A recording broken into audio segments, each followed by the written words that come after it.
Everybody. Welcome to our online edition of Europe Cooperates. It's our 10th annual edition of our event. We're so happy that you're joining us here today. We're streaming live from Antwerp in Belgium. Actually, just a fun fact, we're at the Handelsbeurs Antwerpen, which is the world's oldest stock market. There's many people across Europe joining us. There's over 650 people in person and over 800 people online. So you can see that there's many people from across Europe who are eager to cooperate and join forces today. So my name is Hannah Gore. I'm from the communications team with Interreg Europe. And also, as a reminder, maybe if you're on our website, you're not going to be able to see a full screen version of our stream. Please click on the YouTube link that is available in the Slido, and this will open something that is more easier to view. We will have a download of this recording available to watch later. But the good news is, as well, we're not only recording our online event this morning, but we're also going to be recording our afternoon session and our session tomorrow. So you'll be able to fully experience our event at a later date by recording this online or by downloading this.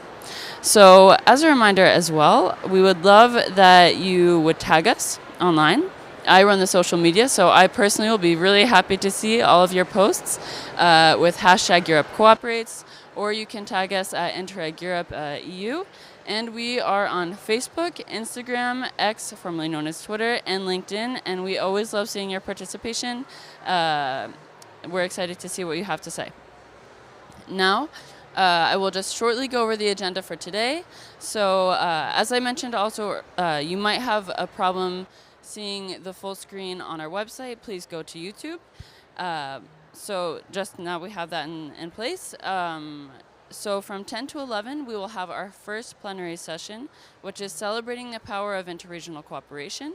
That will last an hour. After this, we'll have a special online edition with a staff member from the Policy Learning Platform from about 11:05 to 11:30. And then we'll have our second plenary session, which is all about getting the third call ready and your application.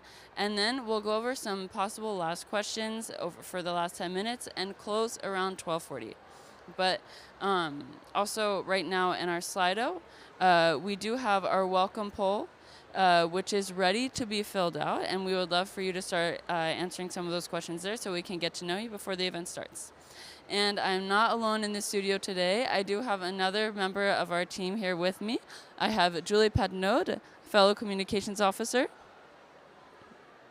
Hi Hannah, how are you? I'm good. How are you, Julie? I'm really excited for today. Yes, me too. Okay, so as I mentioned, we have some questions coming in from Slido that people will be answering. Yes, so we're not alone today, as you said. We have over 600 people in Antwerp with us today, and we have about 800 people, I think, watching us online, which is great. But we also have a team of Interreg Europe staff who will be working Slido. They will be here at 11 o'clock. And they will answer your questions about the call. So if you have any questions about the call, they will be here at 11. So get them ready. You can submit them over the course of the day. And they will be choosing the ones that will go on the live screen on the plenaries. Very, very exciting. And so this is exciting because if the questions don't get chosen, that's okay. They will be answered gradually over the course of the day by our wonderful Slido team. So, That's so good get news. your questions ready. Great. And now we can start going over hopefully some of the responses from Slido. If we have the time now, we'd love to see kind of the preliminary questions that we've asked. So, number one, we'd love to see where are people signing in from today? Where are people watching our stream? Let's see if we can go to Slido to see some of the answers of which countries people are signing in from today.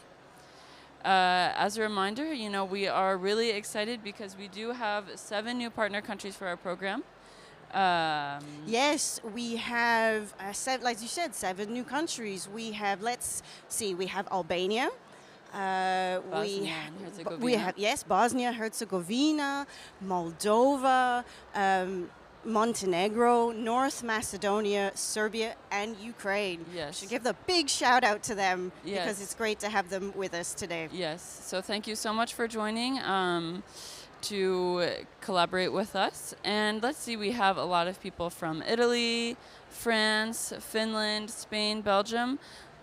We do see some of these new countries: North Macedonia, Bosnia and Herzegovina, Serbia. We have some people from Cyprus, Estonia, Slovakia. Very exciting. My God, it's the whole of Europe that's here today. Yes. Basically, you can basically go from Portugal all the way to Ukraine, and this is just amazing. I can't wait to see what cooperation will come out of this. I mean, now our projects will grow. The exchange of experience will never be the same now that these new countries are on board. Yes. That's yes. really great. And let's see, we also had another question for the welcome poll, which is, are you new to Interreg Europe? Okay, so we have some people who are sort of new, and we actually have a lot of people who, yes, it's their first time. Wow, those numbers are impressive. It's Okay. just so great. I really look forward to today. Yes, me too. Thank you so much, Julie. It's a pleasure. Okay, so now we will be switching to our plenary session, which, as I mentioned, is celebrating the power of interregional cooperation. I think that you're going to be really happy to hear what they have to say, and thank you again so much for joining us. Yes.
Ladies and gentlemen, please take your seats. The plenary program is about to start.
Welcome to Europe, Let's Cooperate.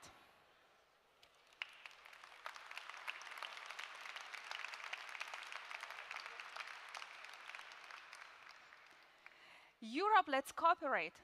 It's all about inspiration, networking, exchanges, the interregional cooperation projects, the policy learning platform, all what EU co-financed interregional cooperation program Interreg Europe can offer you.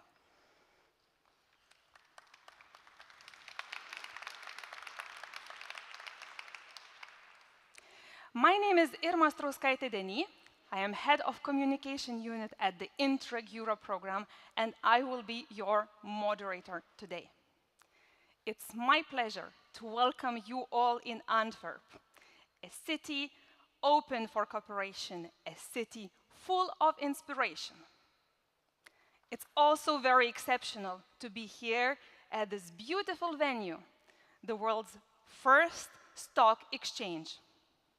Can you imagine how many successful exchanges happened here in this building since 1531?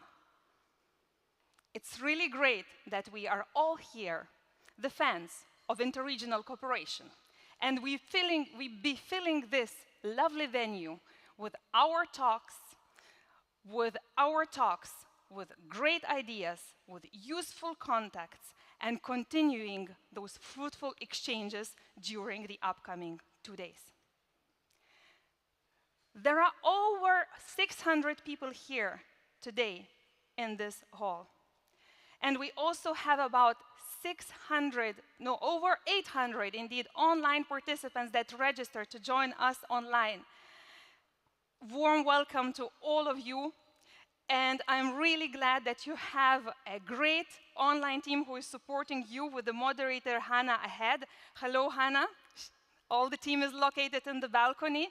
And you have an amazing program that will be entertaining you even during the coffee breaks. And also we have our team that is taking care of the questions on the Slido. It's really exceptional day today, as we indeed are welcoming 36 countries in the program. My memories go back to the very first edition of Europe, Let's Cooperate, because this one is the 10th one. And the first one happened in 2014 in Bologna. And I would like to ask if there were any participants here that were together with me in Bologna in 2014. If yes, please raise your hands. Great. Are there any participants that attended Europe Let's Cooperate more than once? Please raise your hands. And are there any participants who are with us here for the first time? Great.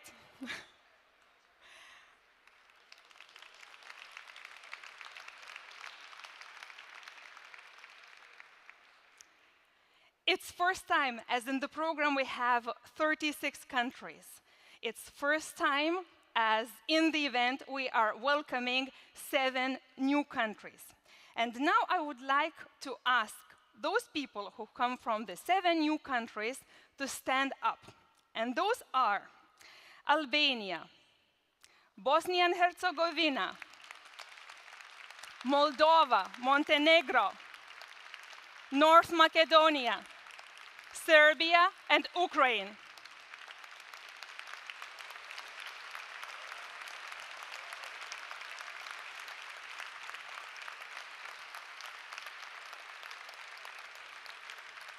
No, you shouldn't sit, because we have a surprise for you. You look now to the screen. You look to the screen, yes. And we'll start a video specially designed for you.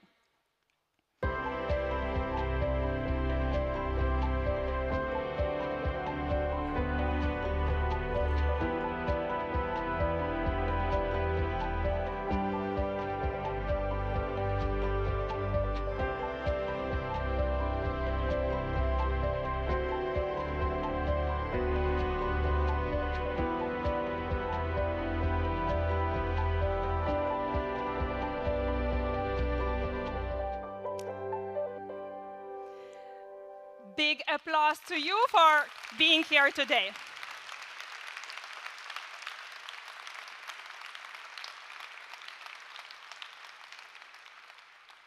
And now I would like to ask everyone else to stand up.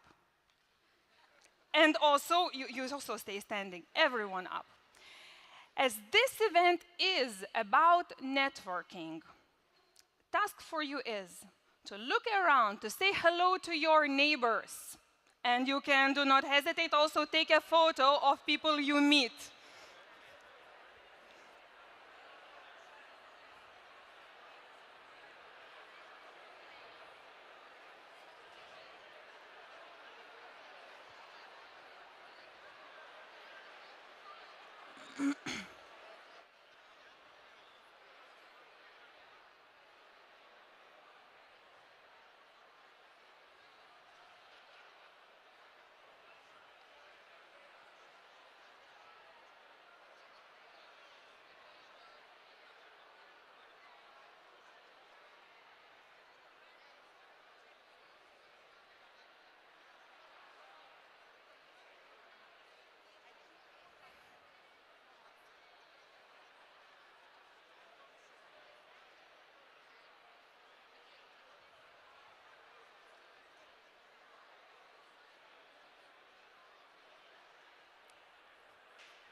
Great.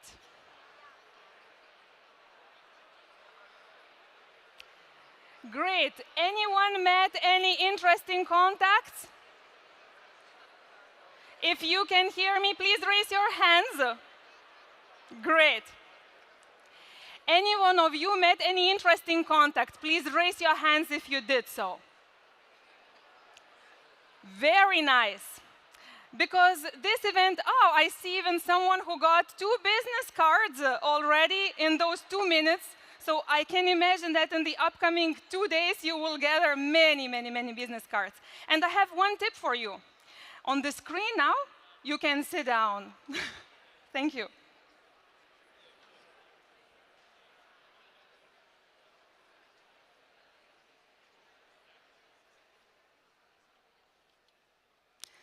In my hands and on the screen, you have seen the badges. It's very good we have them. And indeed, some of you were taking photos of the people you just saw around. On this badge, there is a QR code, and if you scan it, you will find this person really easily on our community. The badge also indicates your interests, the country, so it's very easy to mingle around with the others. And on the other side of the badge, probably you noticed that you have a personalized agenda that will remind you to what sessions you registered today. The one who knows Interreg Europe and Europe Let's Cooperate, the event, know that this event is rich of content. And the program is designed for the 2 days. So this morning we'll start with the plenaries, and the afternoon will be dedicated to networking, study visits, exchanges, and tomorrow we'll be back here also to talk about the policy learning platform. But now I think with this, there are 2 more important details to pass to you. First of all, we have Slido, and you can contribute to Slido using the hashtag Interreg Europe Cooperates. Via the Slido, you can ask questions, and also we have opened some polls. You can already be active now, and I could see that many people were saying that they are here in this event because they are looking for inspiration, they are looking for information, they want to eager to learn about the call, they are also looking to meet other people. So all this is coming, and I think with all this we are ready to start our session, the first plenary session about the power of interregional cooperation.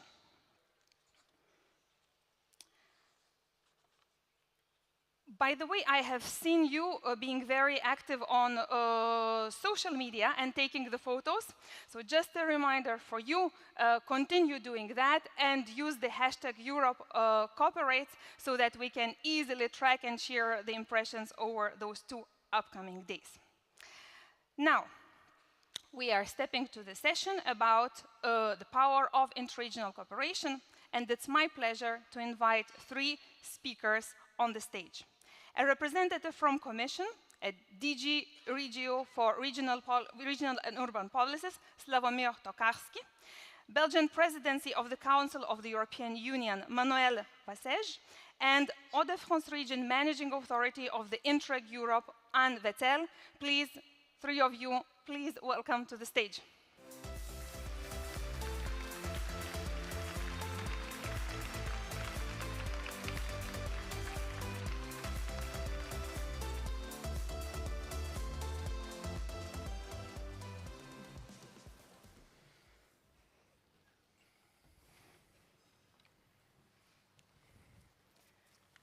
Good morning to all of you. Good morning. Today, in this session, we are talking about the celebration, the power of interregional cooperation. And I would like to ask all of you, what's for you today the main reason to celebrate the power of cooperation? For you, yes, Sławomir. Well, first of all, what is interregional cooperation? I would say that it is something about capacity to learn, but also capacity to inspire. And it's also something about the willingness and openness and readiness to adapt, because we are looking at what the others do. But if we are looking at it only with the intention to see, that doesn't change anything. If we are looking at it with the intention to adapt, change the way that we are doing things, that is something much more important.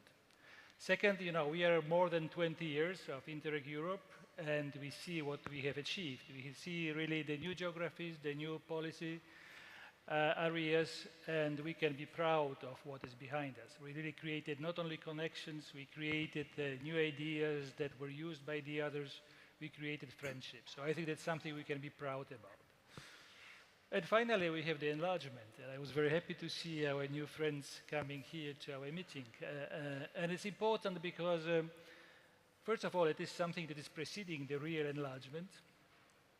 Secondly, this is something which allows our new friends to be on the equal partner status with the actors from the member states, and where, by definition, it's not only that they can learn from us, but also us who can learn from them.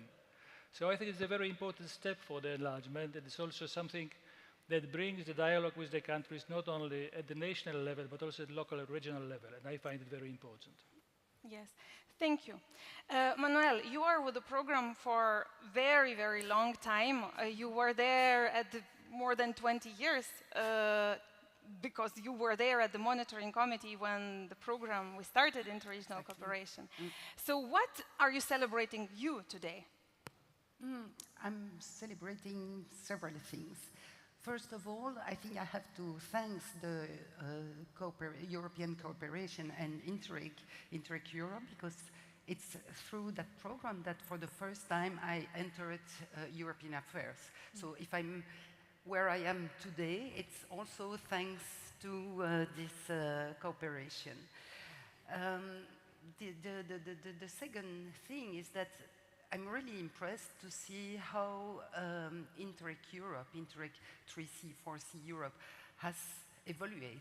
And I think from the first time, through more than 20 years ago, where there were 4 zones, so it was quite difficult to really cooperate together, to what we see now with this enlargement. I think it's really impressive. And what is even more impressive is that the enlargement of the program is done before the negotiations and before the member states will say, okay, we'll go through the process. And that's something really exceptional, I think. That's mainly that. And maybe a last thing, because it's true that I represent the Belgian presidency, but I represent also a region.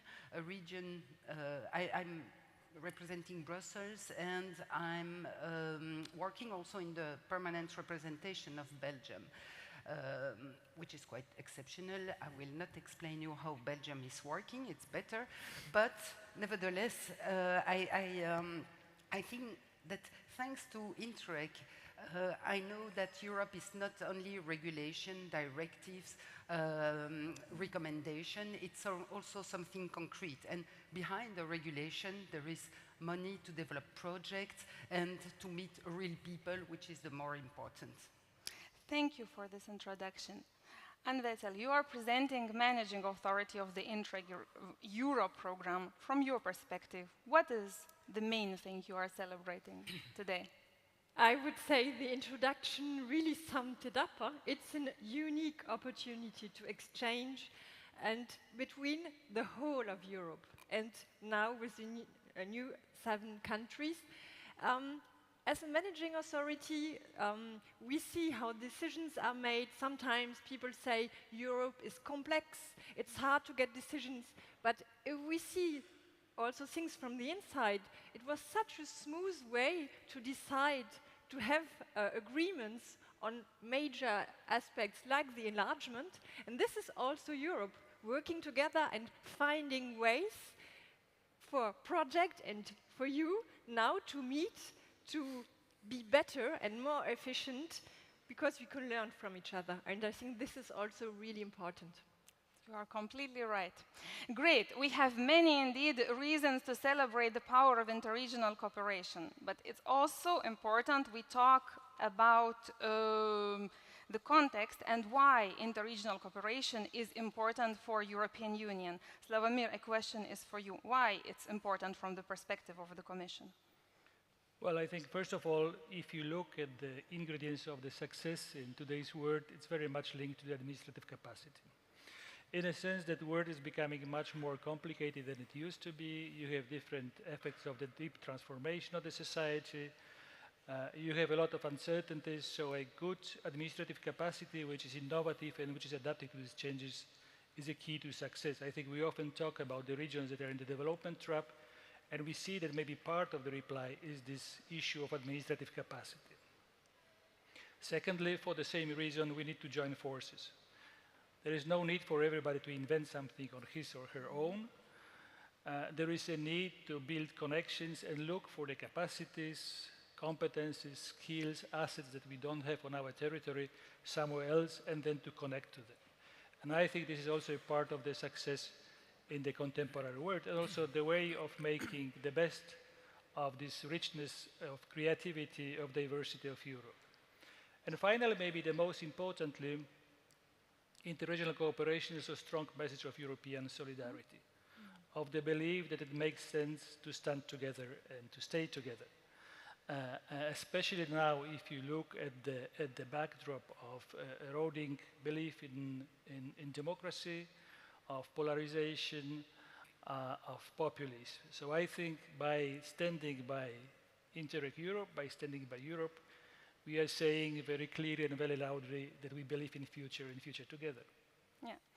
We just heard that for Commission, Interreg Europe is important as the capacity building program, as the program that allows indeed the institutions not to reinvent the wheel and to transfer the practices.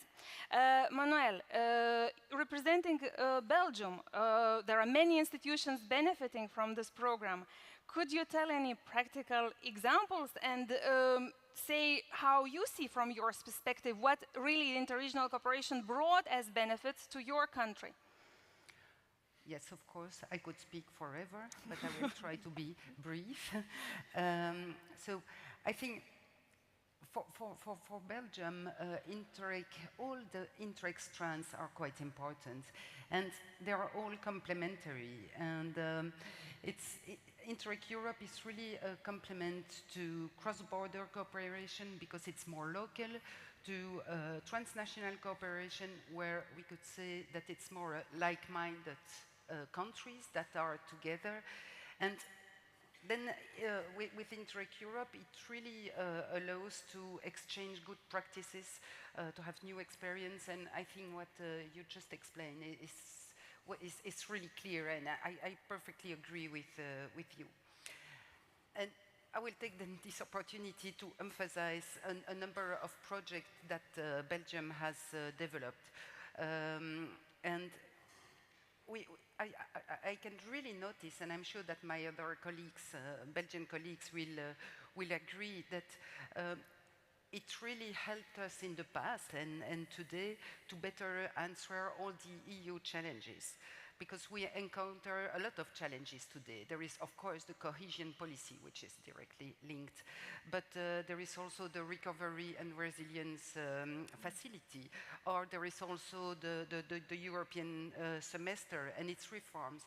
All of that is quite heavy for regions to adapt and to find a solution. So I think it's really helped us to have exchange from all over Europe and without borders also. So I will not go too far in the example, but I can just name some of them.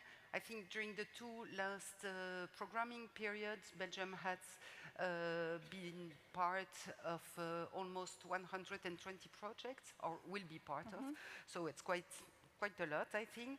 And some example, there is the digitalization of public administration, for example, or zero carbon mobility modes, or energy supply chain, or integration of the taxonomy regulation and do not significantly harm that we have to apply in our regional instrument. It's quite a various examples. I don't give you all the names and so on, but I think it really shows how various and important it can be. And it's always with partners from all over Europe. And maybe I would like to say one last thing, and I think, Erwin, you will remember our discussion during the previous programming period, that Brussels, being the capital of Europe, hosts, of course, a lot of international and European organizations.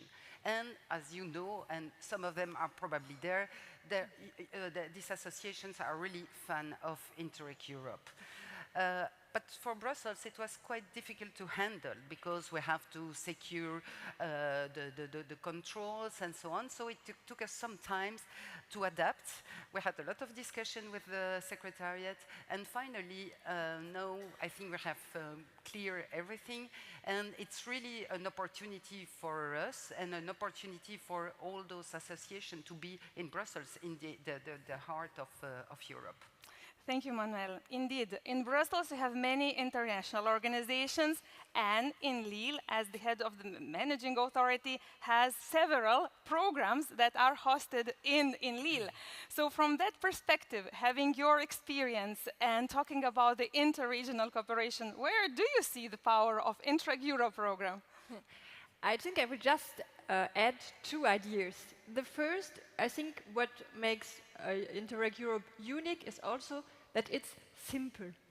You know, you're speaking a lot of simplification, and then all people say it's so complex, Europe, how does it work, how can we do it, and I want to find partners, I want to do a project, how can I do? And if you start your journey in Interreg Europe, you will find out it's not difficult because you have a lot of help.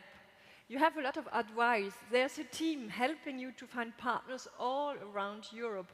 And it's an agile and I think simple way of getting advice, of getting the input from others all around Europe, and then build something perhaps new or what was tested elsewhere for your region or your local level. And I think this is really something important. Another aspect is also that I think if we see it as a managing authority, sometimes Interreg Europe is also a module and tests new solutions that then can go back to other Interreg cross-border transnational programs and so create also inspiration for the whole cooperation world. And this is, I really think, really important. Projects, peer-to-peer learning, and sometimes it's the first step to the European world. You have a problem, you want to have another exchange with partners from other countries, and then you meet Europe. And you have also the policy learning platforms. Now I think you have all these tools that help you in a unique way. Thank you very much. We heard many different reasons about the power of interregional cooperation. But you here in the audience also are experts and can tell us what is the reason to cooperate, what words associates for you with interregional cooperation. Please open the Slido and submit those words because we were looking with our plenary speakers at the very end. Please add what interregional cooperation associates to you. It was already mentioned by Slavomir, the occasion to celebrate today is the expansion of the program territory. And indeed, we are very, very, very glad that we have a video from Ukraine that they want to pass a message. Unfortunately, they couldn't join our event today, but they managed to record a video. And I would like to invite now you all to watch a video of Rotisfeld Tomechuk from Secretariat of the Cabinet of Ministers of Ukraine says.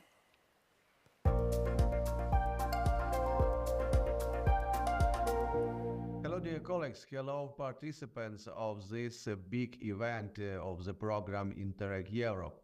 I representative Ukrainian National Authority, and first of all, I want to tell a very big thank you for Managing Authority, for European Commission, and also for Monitoring Committee, who invite Ukraine to be a partner of the program Interreg Europe. For us, it's a big challenge. For us, it's very big opportunity, and for us, it's a big possibility to be a part of this program. Emotionally, for me, it was a big challenge. I will be very clear for this, and I understand this is open for us a big windows, a big gate to be a part of family of Interreg Europe.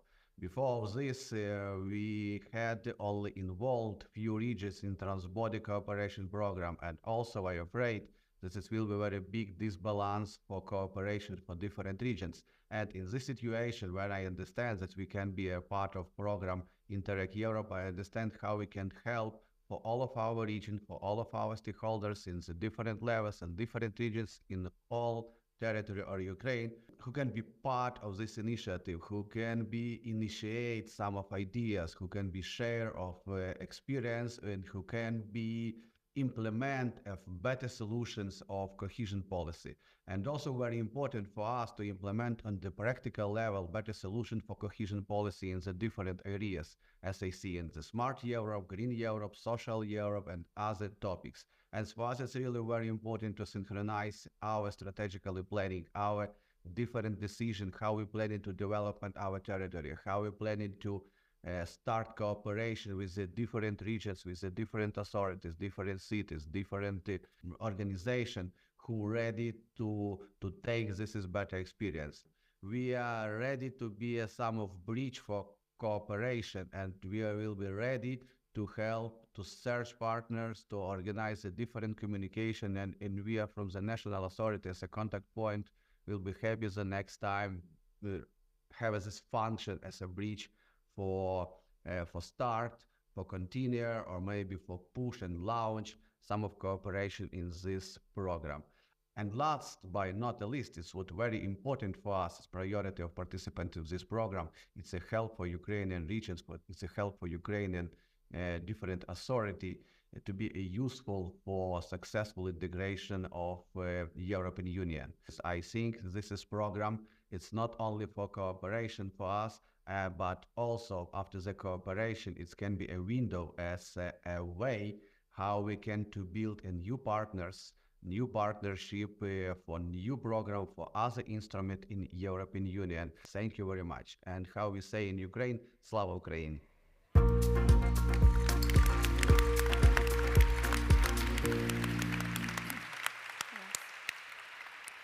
So we just heard what Rostislav has for us to say, and he was telling that indeed he is ready to support all of us, finding the partners in Ukraine, making the connections. We have many participants from Ukraine today here present at this event, many also connected online.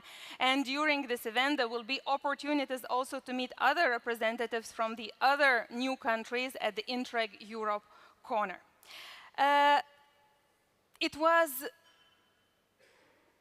It was indeed a new country talking, someone who joined the program just recently. Manuel, we have you since the very beginning. And could you tell me if the old countries are also so excited to cooperate with the new countries? What's your feeling? I think I will say yes, of course, yes, we are ready to cooperate, and we are really, I think it's really a challenge to be able to cooperate with all those new partners and newcomers. Maybe to develop a little bit, I would take my two hats. The first one is the one working in the Perm Rep and also representing the Belgian presidency, and the other one is the regional one.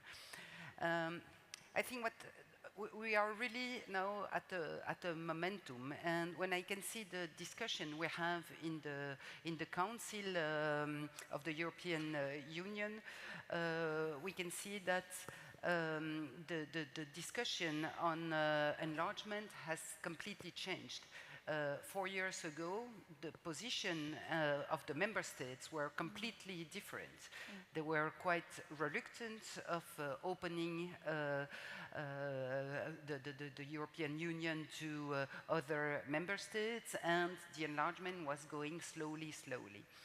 Now, all the newcomers have started the accession negotiations, or are just about to. And it's really the right momentum, and we can see that the mindset has dramatically changed because of all the geopolitical situation, of course. But it's really the momentum, and Belgium as the presidency and as a member state also is really is ready to help and to do everything possible to accelerate also the process. But there is some prerequisites, of course, and one of them, it's of course all the the respect of rule of law and so on. But another one is also the reform of the European, the Council of the European Union itself. We have to simplify our rules and or to adapt them to 34 countries. It's quite a lot to make decisions at the unanimity, as you can imagine. And now I would just like to take my other hat and leave maybe the high sphere of the Council and go back to the roots, go back to Interreg Europe level, And I think it's really important for new countries, new regions, new municipalities to be able to, first of all, before entering really to the council, to be able to improve regional instruments.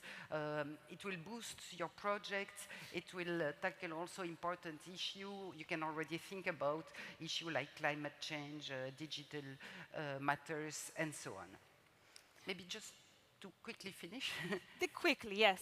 Okay, 2 minutes. No, 2 last seconds. sentence. Okay, last sentence. if I, all newcomers, new country, encourage you also to, if you want to develop projects, if you want to meet the Commission, if you want to meet your peers and the regions, it's maybe a good idea also to have an office in Brussels. Most of the regions have one. I think in Brussels there is more than 300 regional offices.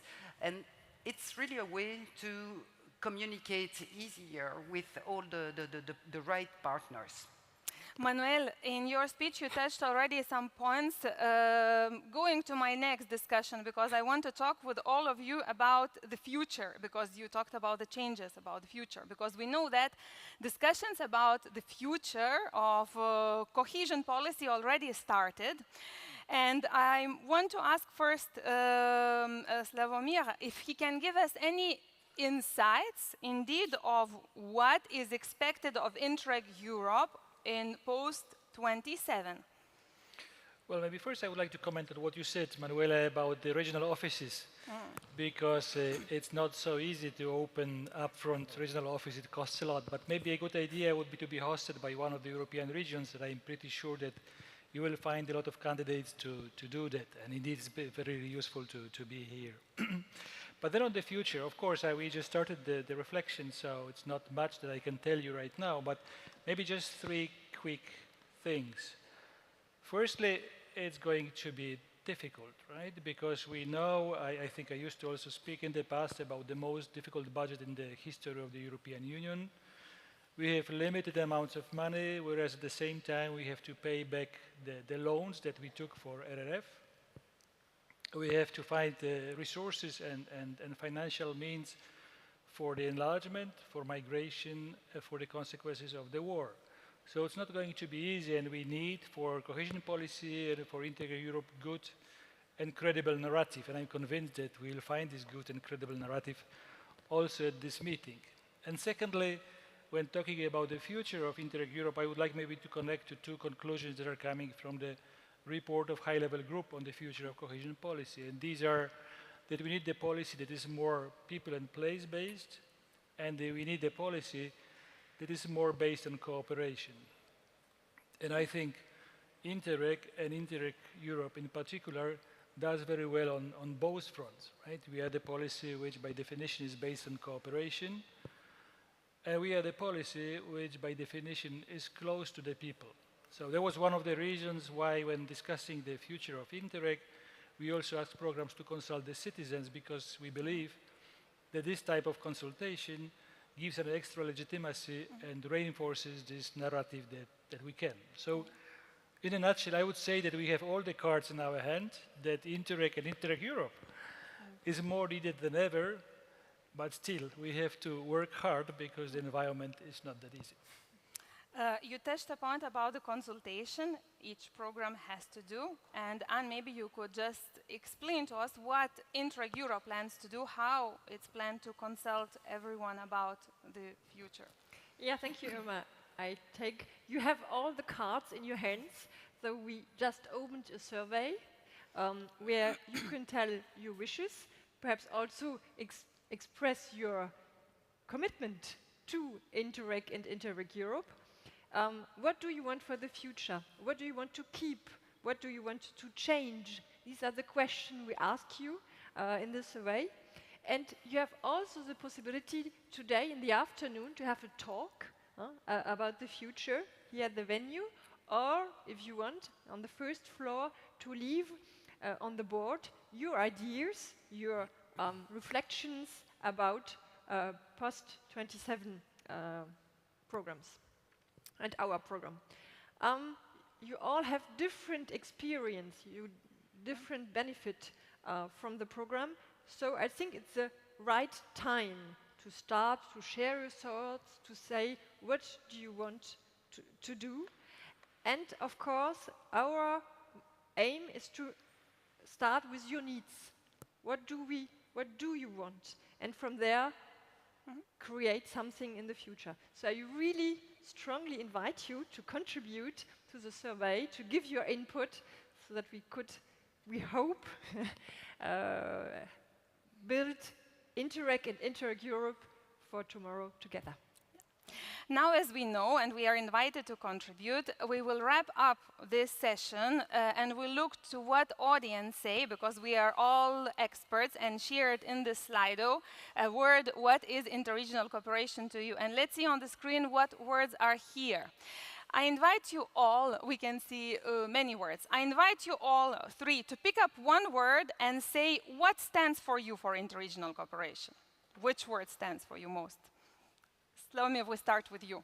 Well, maybe you would think that I would say something like European value added and so on. So let me maybe pick up something less obvious, and I would say fun. I think it is fun to learn from other people. Yeah. If you don't find, Manuel, if you don't find the word that stands for you, you can also add another one. So I think just if I... Sorry. Yes. So it's fun to work with other people. It's fun not to think that I know all and I cannot learn from somebody else. And it also makes part of fun of working for European Commission. Yeah. You know that you picked up the same word I presented on the stage as the reason number 3 to work on the project yesterday when we organized a lead partner seminar for our fruit project. Manuel, what is the word that stands for you? I would say, I'm not sure it's in there, but open-mindedness. Because I think it's the most important when we work with 34 different countries with different mentality, with different way of thinking, of living. We have just to think out of the box and to be ready to understand and to accept different way of thinking. Mm-hmm. And Anne, you? Hard, but I would say opportunity, because you're here, because you have the opportunity to exchange, to cooperate, so it would be my word. Yeah. Okay, now it's time for me to thank you for your contribution and for sharing your thoughts about interregional cooperation, about the power of interregional cooperation. Thank you very much, and big applause to my plenary speakers.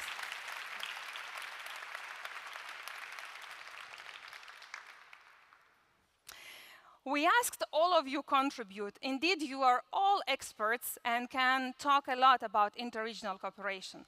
But in this audience, we have one person who is a real expert, who is working on the subject for many years, who indeed worked on the study and is one of the authors to present the report about the future of cohesion policy.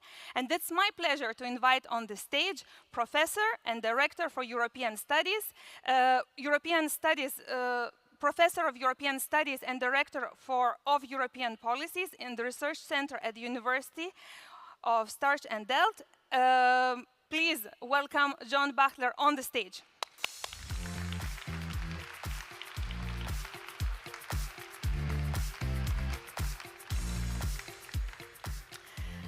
John, I showed to the audience this report you worked on, and I give you now 5 minutes to present the conclusions of it. Okay, The thank stage you. is all yours. Thank you very much, Irma. Thank you, Erwin, and the Interreg Europe team for the invitation to speak in 5 minutes to you before coffee.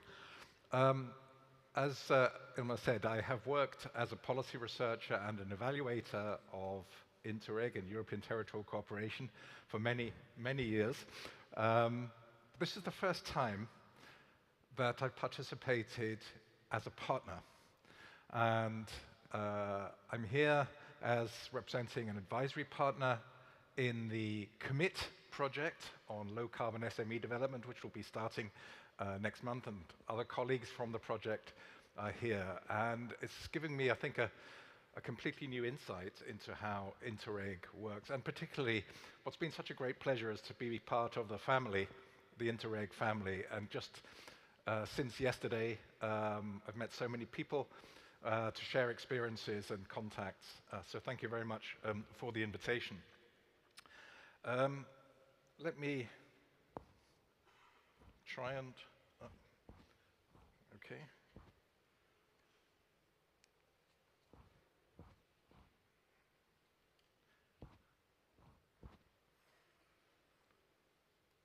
Okay.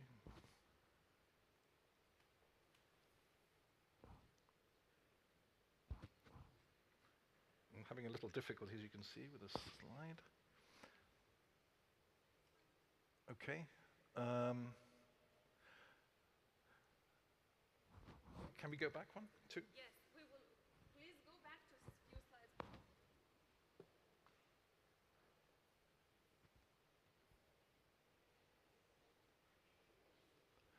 Okay. Let's hope that the slides work. The high-level group on the future of cohesion policy was set up by the Commissioner for Regional Policy about 15 months ago, and it was intended to be an independent report to look at how the effectiveness of cohesion policy could be improved and how it could make more of a contribution to the big challenges that the EU is facing. And essentially, it asked 4 questions. Why is cohesion, not cohesion policy, why is cohesion important for the European Union in achieving its objectives? Secondly, what should cohesion policy do in addressing those objectives? And thirdly, how should it do it? And fourthly, with whom should it collaborate? And looking beyond the current EU, there is also a section on the importance of cohesion policy contributing to enlargement. The fundamental question about the future of cohesion policy is the need for the EU to respond to territorial challenges. Virtually every of the major challenges that the EU faces has a territorial dimension.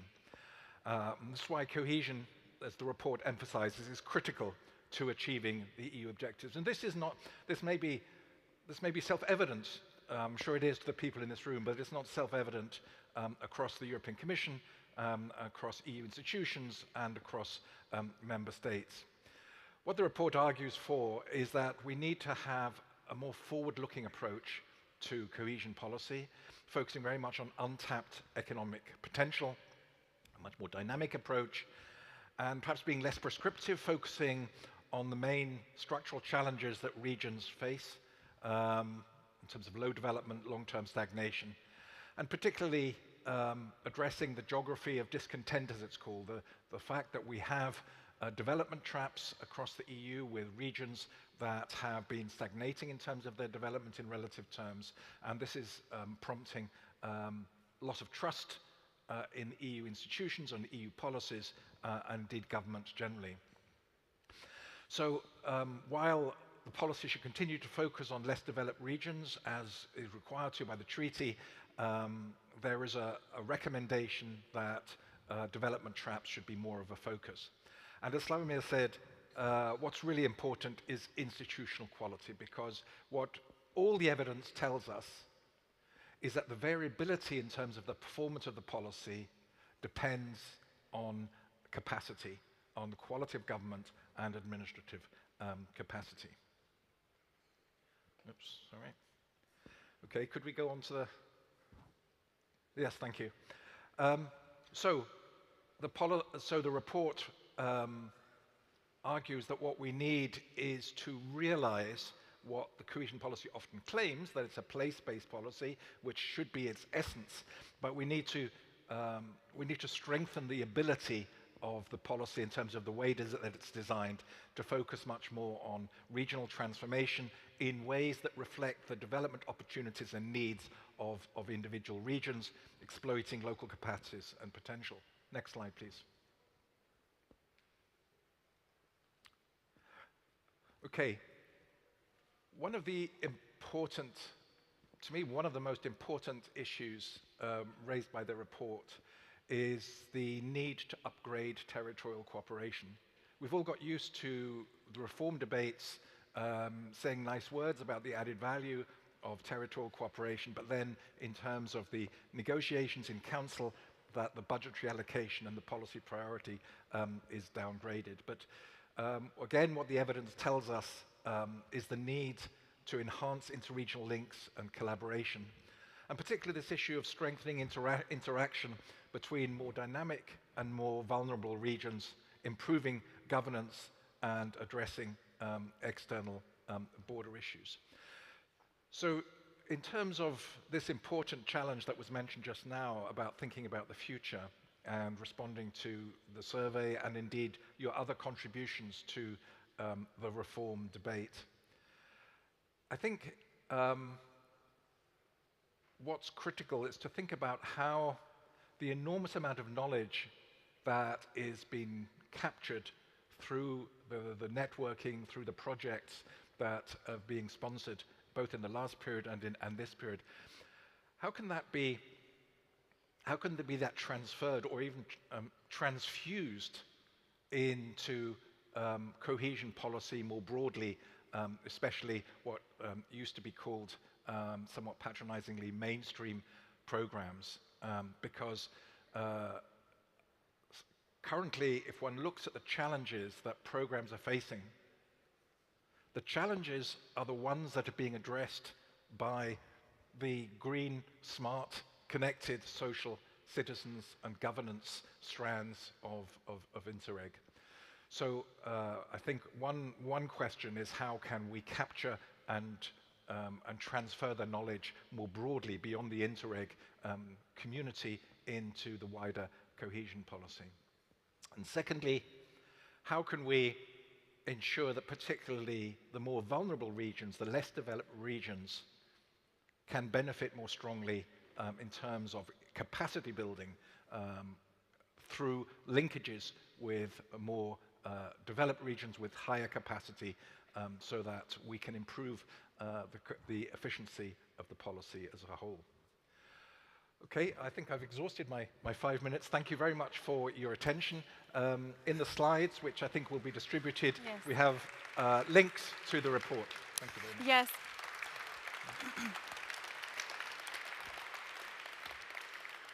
Thank you very much for the questions raised. We can continue our discussions about the future and contribute on the board. Also, we will have a discussion this afternoon in this very nice zone designed next to the stage. Thank you very much. And by the way, good luck with the project implementation, because you are also involved in our project Commit. Indeed. Thank you very much.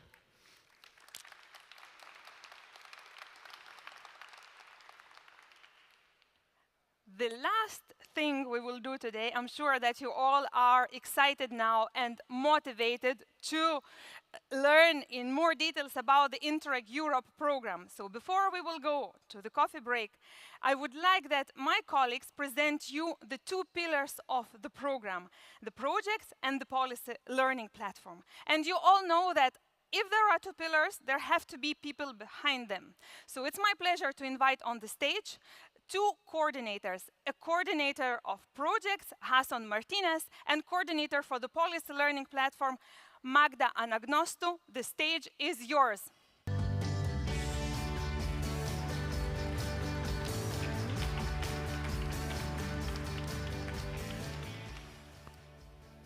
Good morning. Hassan, please. It's foul. Oh, good. Yeah. Very heavy. But what is this, Magda? We have to put it on the stage.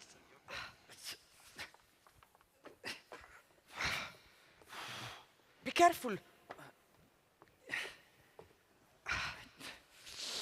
It's really heavy. Where do we put it? We put it Here? Here? Yes.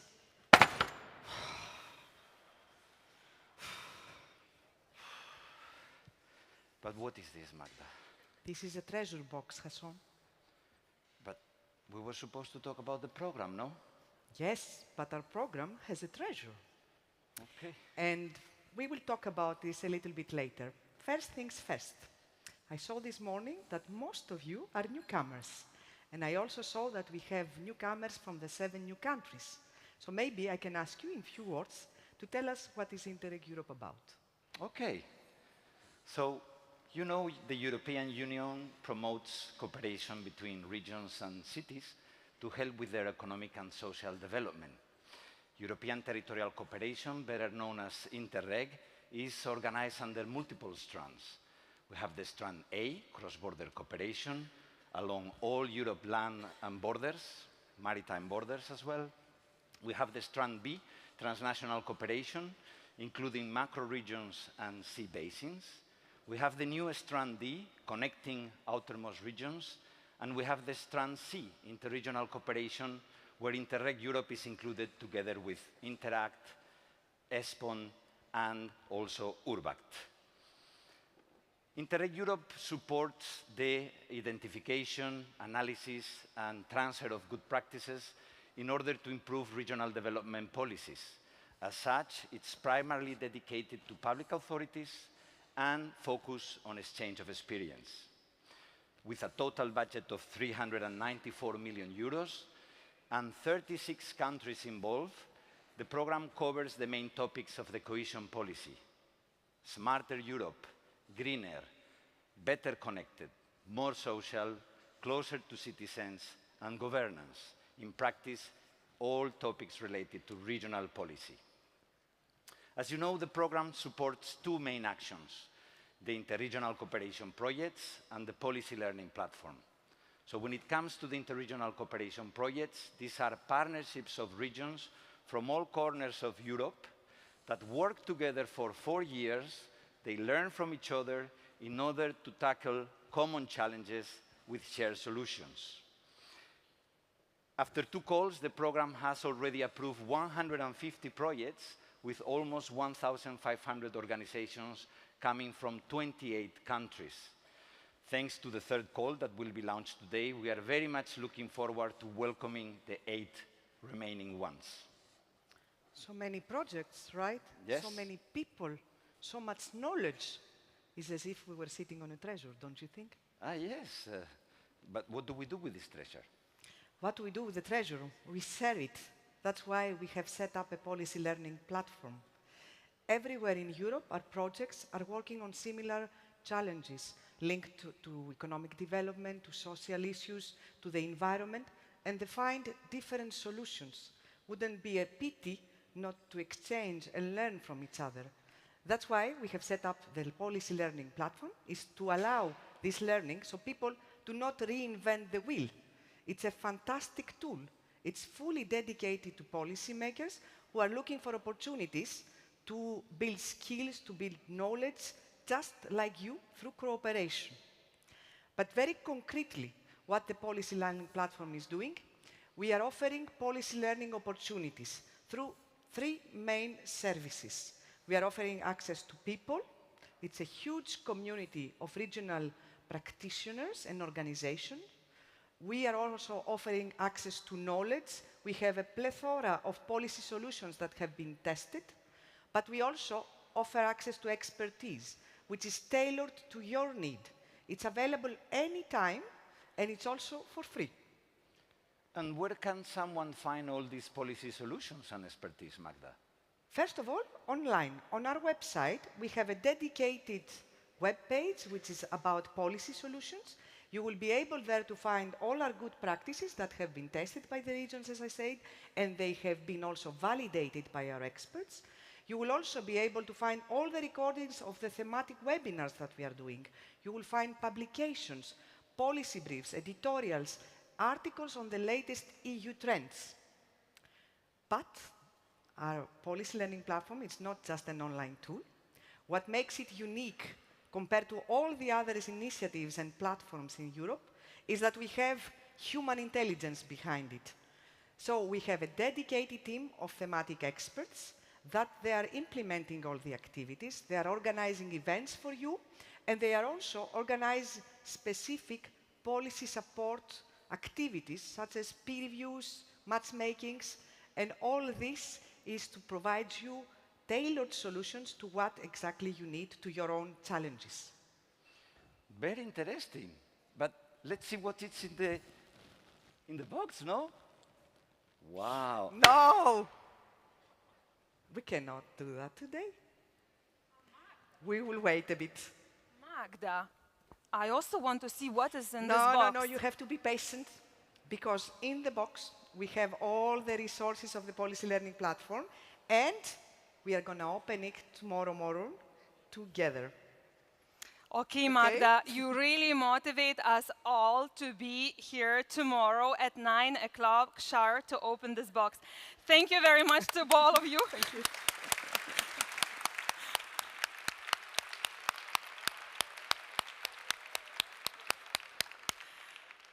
So now, as you know, that the program is a treasure, we have a golden treasure box. It's time to have a short break. And after the break, we will be back here at the plenary to talk about the third call. The break won't be shorter, even if our program is a little bit delayed. The meeting with me here is in 30 minutes, so I will be waiting for you here at 11:45. In the meantime, as you are in the coffee break, you can also think what questions you have about the third call and submit it via the Slido. For the online audience, I can see Hannah is already ready to welcome you in our online studio, because we have a special program designed for you during the break. So, have a nice coffee break.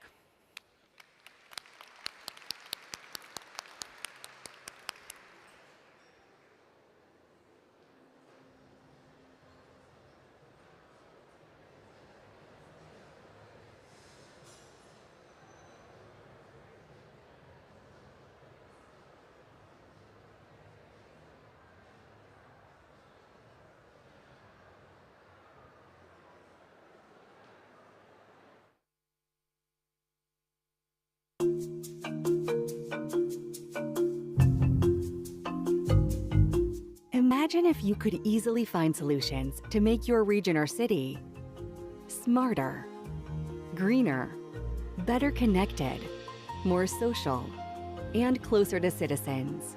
The Interreg Europe Policy Learning Platform can help you access knowledge about the latest policy trends, discover expert-validated good practices from all over Europe, find solutions in our peer review, get tailored support from our expert team. We can connect you with the right people and organizations. Together, we will find ways to solve your region's or city's challenges. Start your policy learning journey today.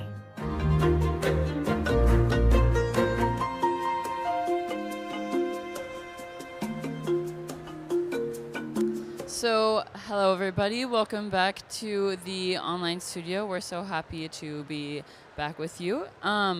Thank you for just joining in on our plenary session. We heard a lot of great things. We met some of our new countries. We heard about our speakers of how to benefit the most from our program. We also even heard from a representative from the Cabinet of Ministers of Ukraine, one of our new countries. And we also heard from you about how you are excited to have learning and inspiration from your time with Interreg Europe. And then in the end, we heard some about the cohesion policy, and we finished with a very intriguing conclusion to our first plenary session about the treasure that you will be able to find from the policy learning platform. So please continue sharing your thoughts. And after after our online session, we will have a moment for a break. But before, we are welcoming Magna Adagnastu because, you know, she did just share her treasure, and I know that we all want to hear more about this. But before she enters our studio, we're going to have a short video about the policy learning platform. And again, before it starts, we are reminding you to share on social media your thoughts, interact with what we're sharing, and tag us if you can. So please enjoy the video, and we look forward to meeting with you afterwards.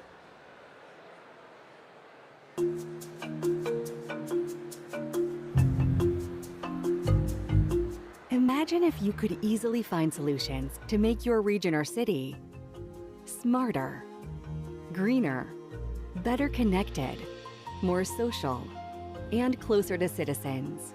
The Interreg Europe Policy Learning Platform can help you access knowledge about the latest policy trends, discover expert-validated good practices from all over Europe, find solutions in our peer review, get tailored support from our expert team. We can connect you with the right people and organizations.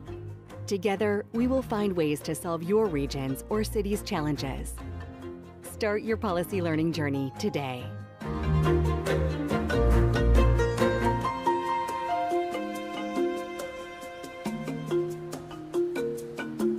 Hi Magda, thank you so much for joining us and making the way from the stage all the way upstairs in such a quick amount of time. We really appreciate it. And I'm sure you, the viewer, also are super excited to see her here. So Magda, we just had a very intriguing presentation of this amazing gold treasure box from the Policy Learning Platform. I know that we all really want to know what's in it. Do you think that maybe you can tell me what it is? Hello, Hannah. It's also a pleasure for me to join and to see our also audience online. Well, it's a tricky question, isn't it? Because the reality is I cannot ruin the surprise for the people. I just announced that we are going to open it tomorrow. But what I can tell you, a little bit of a teaser, is that in the box we have all these resources of the Policy Learning Platform. So the people will be able to discover tomorrow what the Policy Learning Platform has to offer. And we will also put more attention to discover about our peer reviews, which is our landmark initiative, and the service which is the most elaborated. So people will be able to discover what is the methodology that we are applying.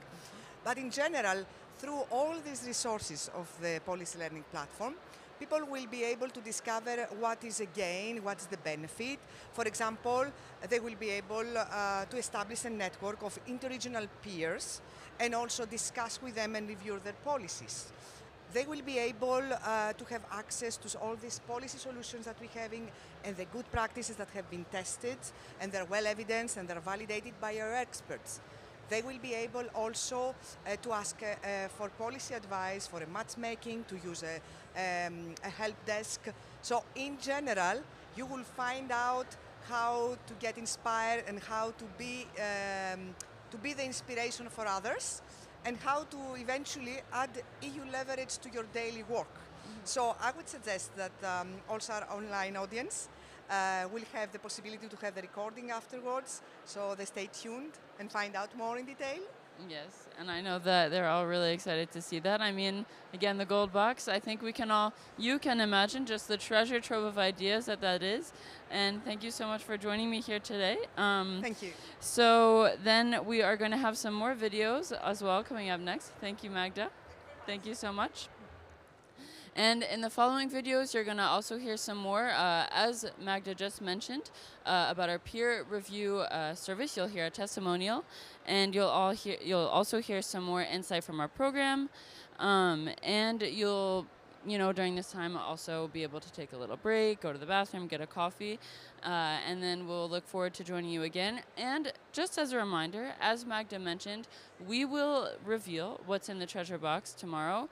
And this recording is going to be available for download, so just keep that in mind. You'll be able to follow along for the whole program.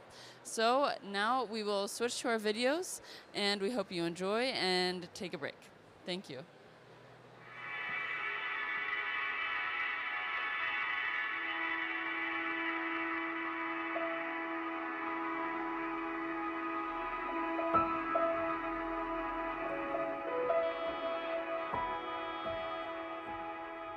It all started with the merge of two former counties into Westland County.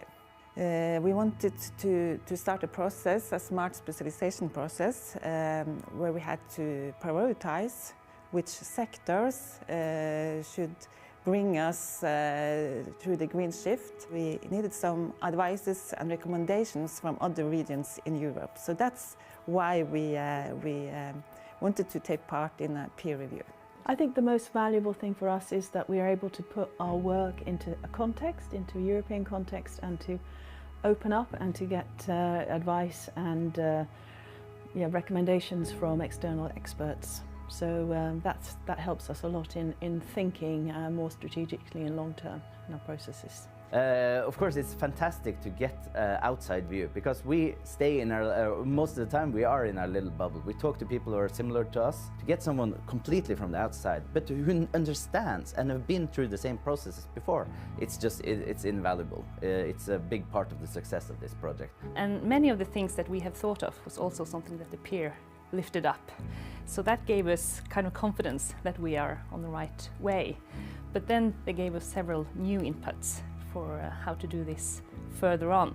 But first they told how they were doing the smart specialization process in their region.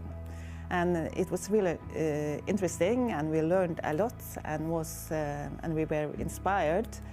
But they also gave us some clear recommendations, for example, to have evidence-based EDP, so that you could convince all the stakeholders, and we really follow that recommendations. I think without the peer review, we wouldn't have been that focused on doing this as a bottom-up or inclusive process, and we got, I think, much better results, and we have something that will actually make a difference. We get a product that will actually make a difference, where we have engaged the business sector, we have engaged the civil society, and we engaged the public sector as well, and working together in a whole new way that we probably wouldn't have thought about without the peer review process. The main conclusion from the peers was that we should brand Vestland as the first CO2 neutral region in the world, and they said, you are small enough to do it, good enough to get it down, and big enough to make a difference. Of course, this wasn't a brand new message, but then we started to believe in that, and it was easy to communicate it to all the other stakeholders and to the politicians and the inhabitants. It is possible, and we are able to do it.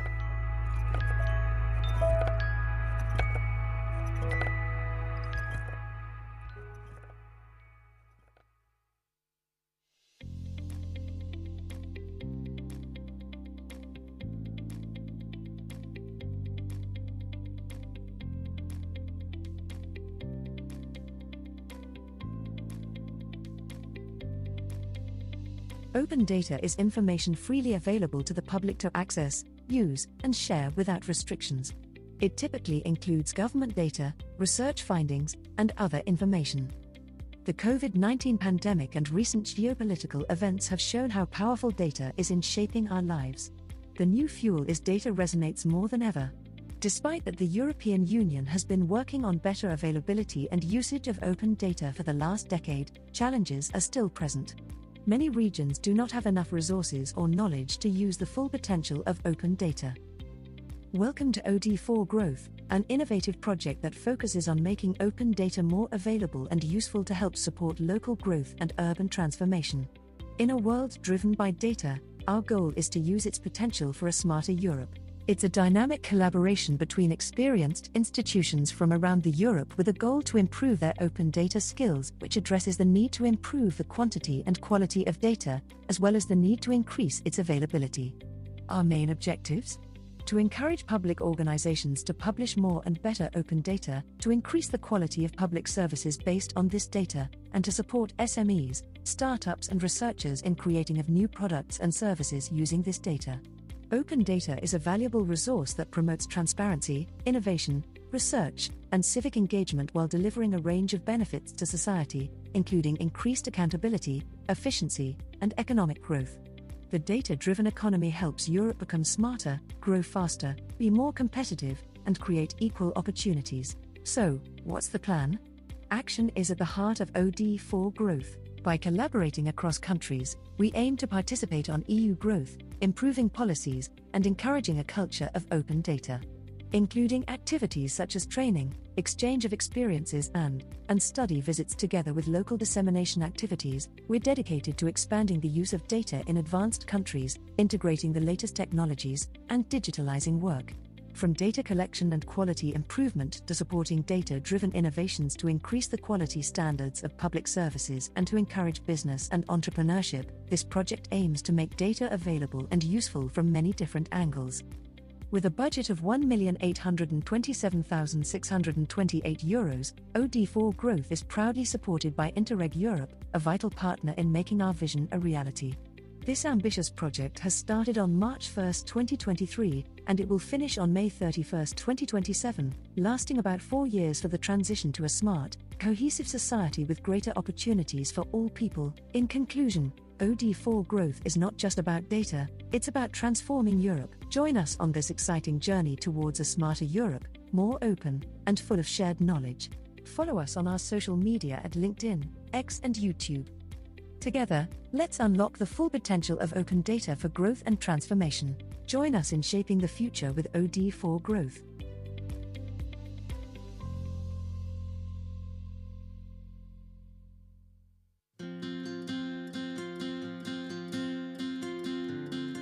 Is so rich in knowledge, but this knowledge is not spread in the same way across Europe.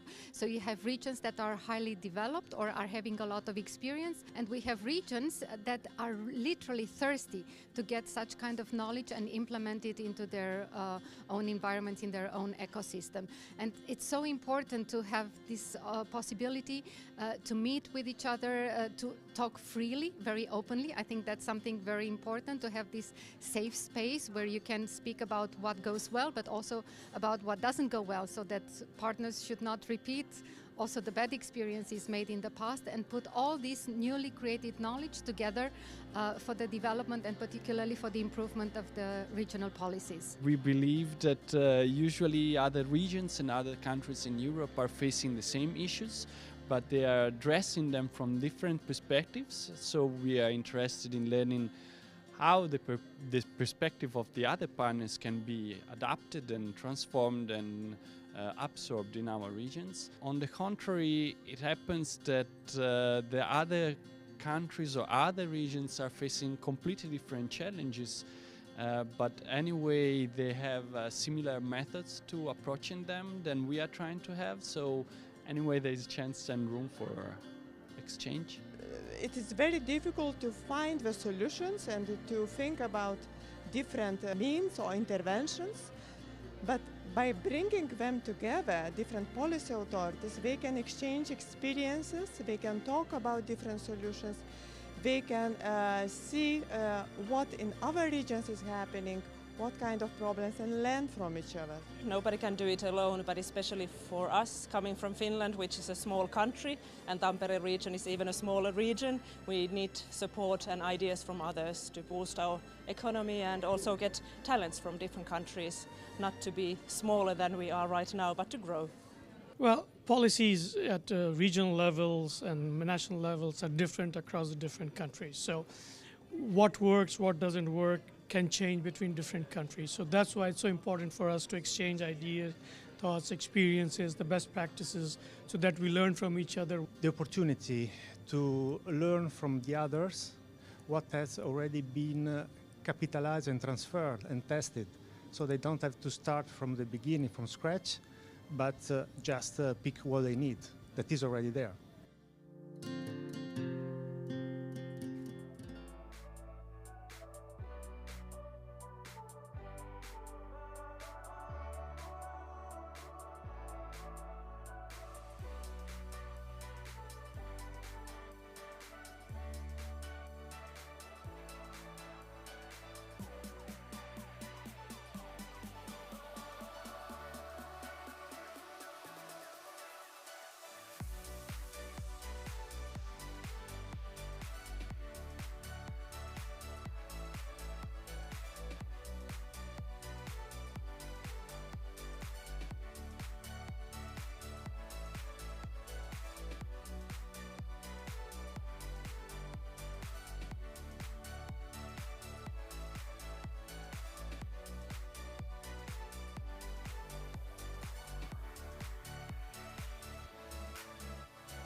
Hello, and welcome back to our online studio version of Europe Cooperates. We hope that you had a good break, that you had time to go to the bathroom, grab a coffee, and also that you enjoyed our videos. So just as a reminder, we just heard some great things in the first plenary, and now we're getting ready for the second plenary. The speakers are getting ready, and for this plenary session, we're going to be talking about the third call. It's a really exciting moment to see how people from across Europe are going to be working together to create some really amazing ideas, and I'm sure that you are going to be a part of that as well. So now I will be welcoming my colleague from the communications team, Julie Patnode, back into the studio. Hello again, Julie. Hi, how are you? I'm great. It's super nice to see you again. So as I just mentioned, we are going to be learning more about the third call application pack now in this next plenary session. And I was very excited yesterday. I had the chance to interview some of the approved second call projects and speak with some of the people involved at our lead partner seminar about what is our project about, why is it so important for them to collaborate. And I can honestly say, you know, for me it's super inspiring just to see how people are working together to come up with these ideas, and also how people have common problems in their separate regions and how they can work together to find or try and find solutions together. Oh, that's so well put. And it's funny, Hannah, your story, because I did notice you were walking around and talking to the second call lead partners yesterday, and that really takes me back to about a year ago. Do you know where we were a year ago? I wasn't there, but I know where you were. How about you tell everybody where you were? So we were in Sweden, in Stockholm, and we were launching the second call. And now we are in Antwerp, and we are about to launch the third call. So it's really nice to see this loop, this come around, and that makes me wonder how many of these people and how many of these people will be here with us next year. How many of them will come as approved projects?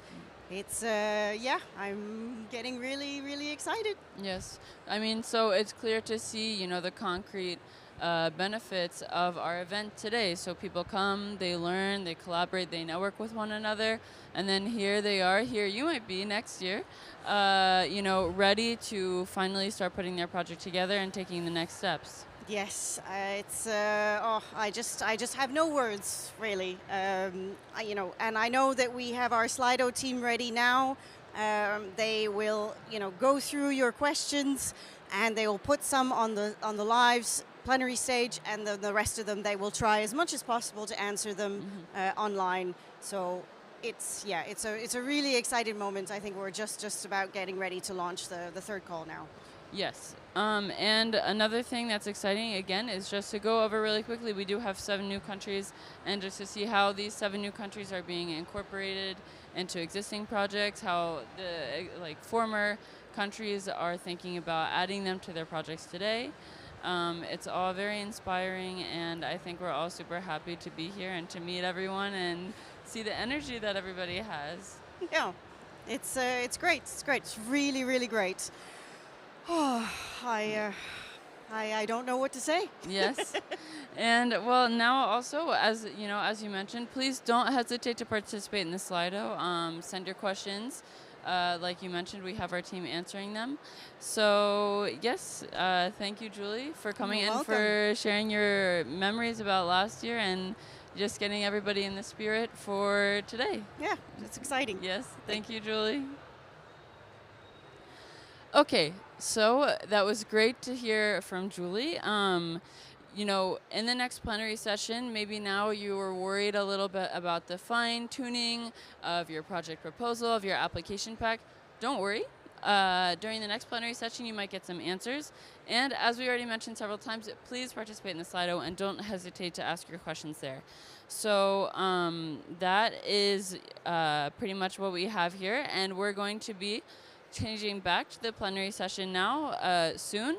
So we're going to have, an image of the room here at the Handelsbeurs Antwerpen, so you can feel like you're part of the ambiance here as well. Thank you so much. And we look forward then also After the second plenary, we will be answering some of your more specific questions to really get ready. So make sure that you come back at the end as well. Thank you.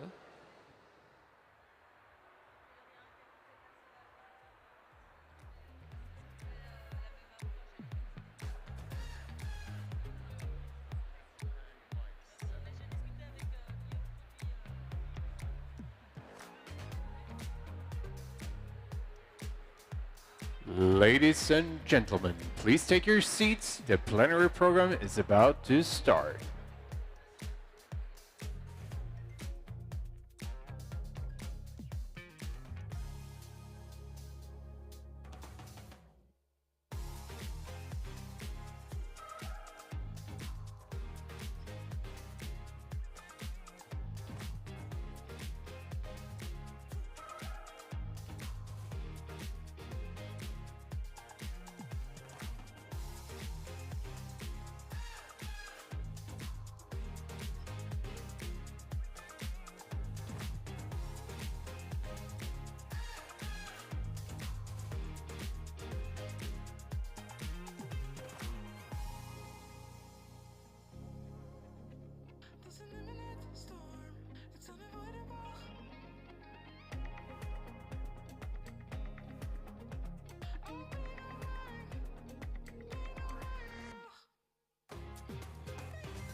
Welcome back to Europe, let's cooperate.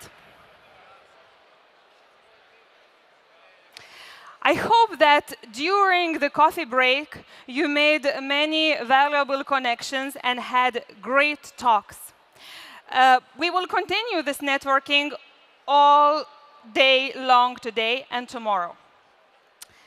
This morning, I had speakers on the stage and discussed with them the power of cooperation. We also had two colleagues of mine here talking about the two pillars of the program, the policy learning platform and the projects. We will learn about those two pillars more in detail now. Today, this session is dedicated to the interregional cooperation projects, and our focus for this plenary is the third call. To do that, it's my pleasure to invite on the stage my program director, Erwin Siveris. Please warm applause to Erwin.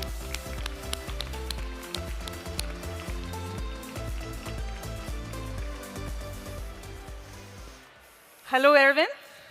Hello, Emma. Hello, audience. How are you today? Yeah, seeing the many people here, seeing so many friends from the projects, from the program here, but seeing also so many newcomers here, I'm very happy. I'm very inspired. Yes, I'm good. Are you ready to celebrate? I am. Okay, and what is the reason number one to celebrate for you today? I think many of you are here to get to know information about the third call, and we open the third call now. Indeed, we need to launch the third call now. Are you ready for that? I am, and we need our audience on board, I suppose. That's it. So we would like all of you to stand up. And we would like to count. We would like to count down from 10 down to open the call, to have this as a common experience. So, Erwin, we need to ask the audience, are they ready to count? Are you ready? Yes. Are you waiting for the launch of the call? Yes. Erwin, are you ready to start counting? Yes. Let's start with 10, 9, 8, 7, 6, 5, 4, 3, 2, 1. The call is launched. Open.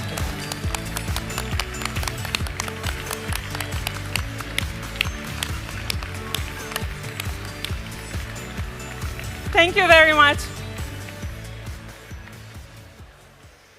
That was a great exercise of all of us, and we can see that there is a lot of excitement in this audience to submit applications during the third call of project proposals. Erwin, I leave you here on the stage to present what are the key messages you want to pass about the call. Yes. First messages is to summarize the main figures of the call. We start now, as you have just opened with me the call. You see on the slide closing 7th June, 12 o'clock, Central European time, summertime. Decision is foreseen to have in December this year. And you see on the screen, application pack is available. All topics are open. It's a key figure of the program. Then the second item I would like to pass, an important item of this call is that we welcome 36 countries to participate in the call. We have 7 new countries.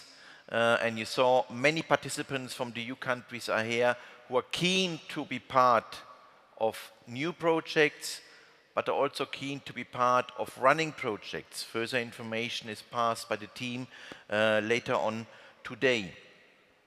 Then there is another element which is done here on the slide. We have already approved, you see it on the slides, about 150 projects. you see also that about 60% of the funds are committed. The third call will therefore probably be the last call. The last call where we are able to open all thematic areas in all regions of Europe. So if you are interested to submit a project, the time is now. You have about 12 weeks to prepare. Use the opportunity here today, use the presence of all my staff members to connect with the team, to connect with potential project partners, to connect with the EU partner states here. You saw them all.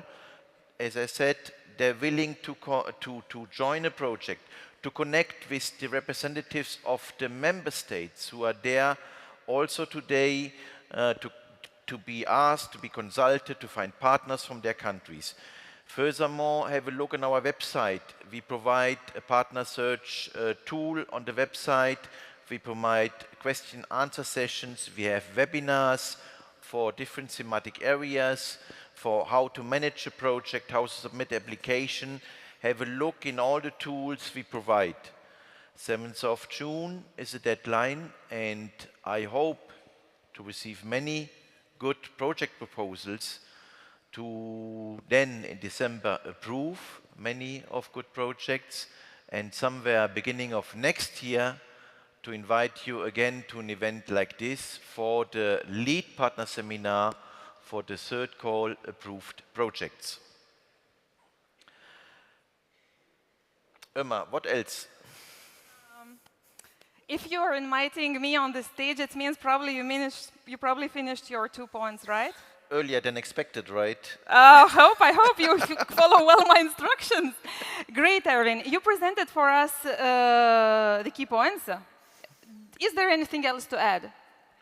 A final tip you want to give? Because the message we heard, the main message you passed, we heard all really well, that we have to act now if we want to submit the project within the third call of project proposals, and if we want to benefit from the fact that all topics are open in this call.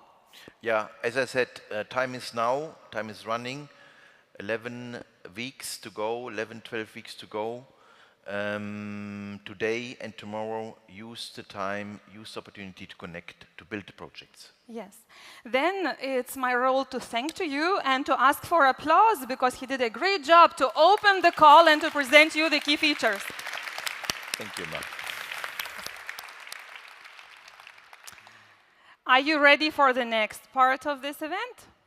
You are. What did I promise to you? I promised that we will be answering questions. I also told you that you can submit your questions via Slido. Who did it already? Great. You know there is the whole team answering your questions on Slido, and will be inviting also my two very experienced colleagues on the stage now. If you haven't submitted your question and you have, please do it via the Slido. And now, as we will be talking about the third call, it's my pleasure to invite on the stage two heads of units, the head of unit of the project and the policy learning platform, and the head of unit for the finance unit. It's Nicolas Songet and Petra Geithner. Please join me.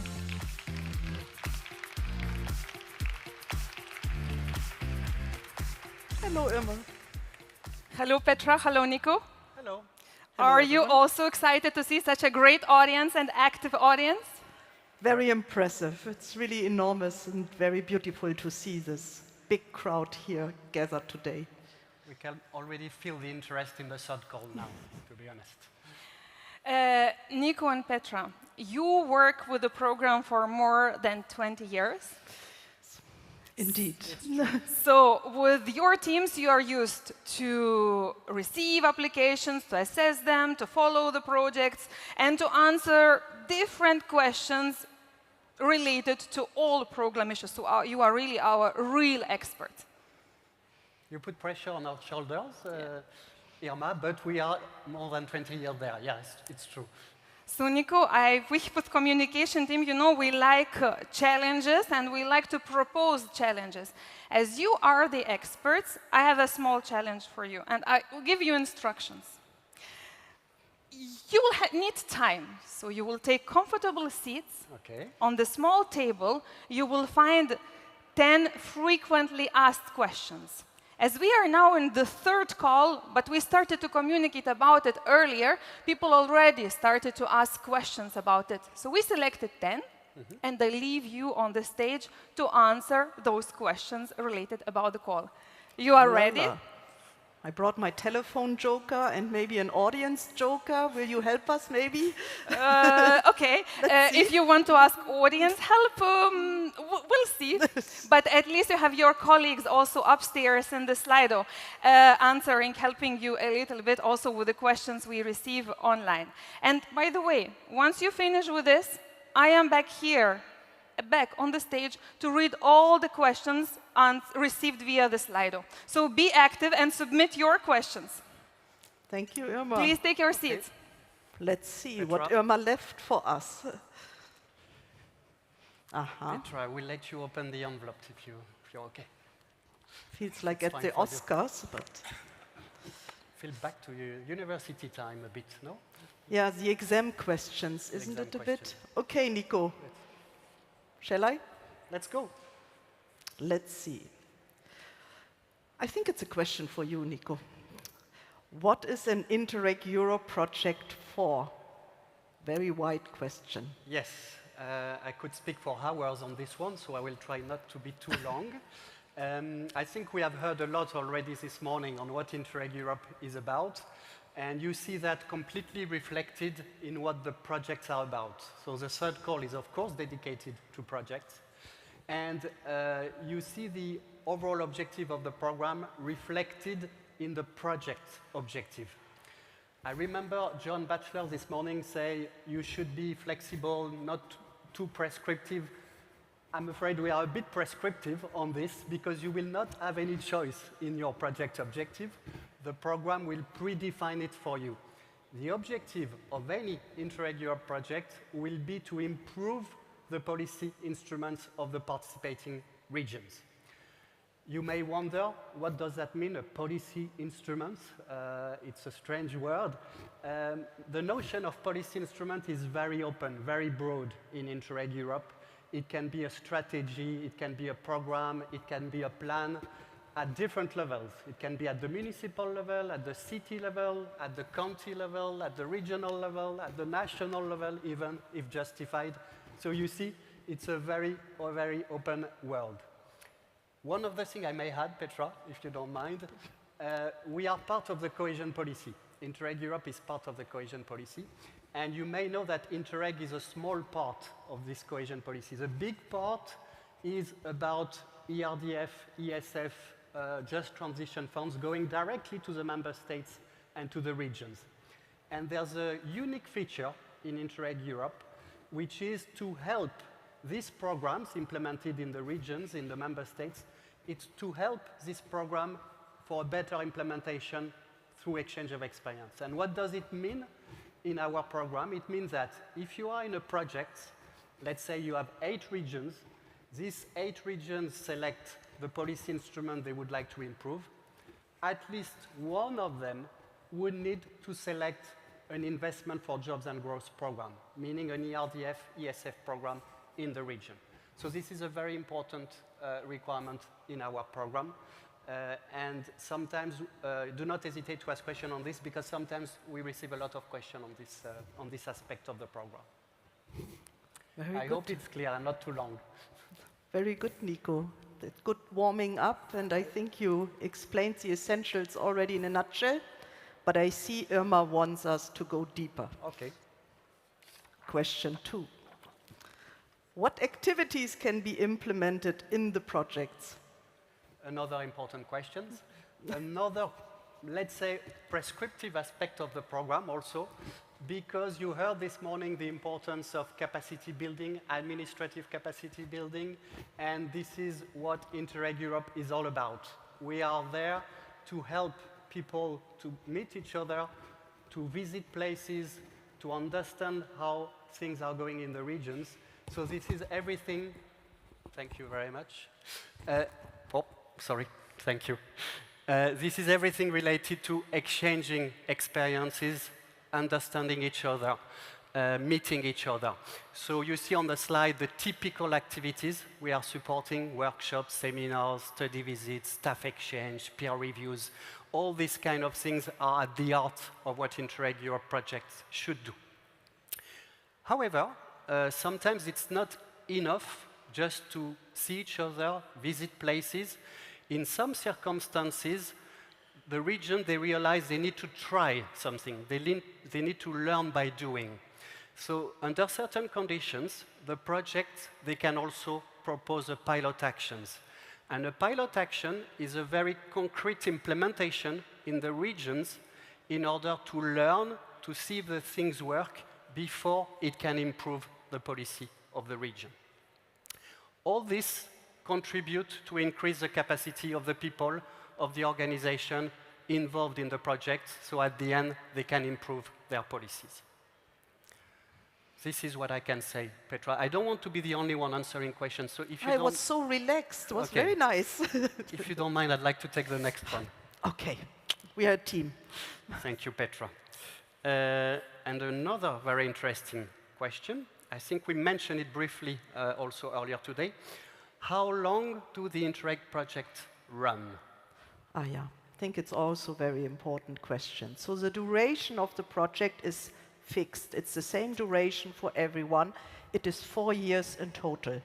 And the duration is divided into 2 phases. The longest phase is the core phase with a duration of 3 years, and then there is a 1-year follow-up phase. Why such a long duration? Why these 2 phases?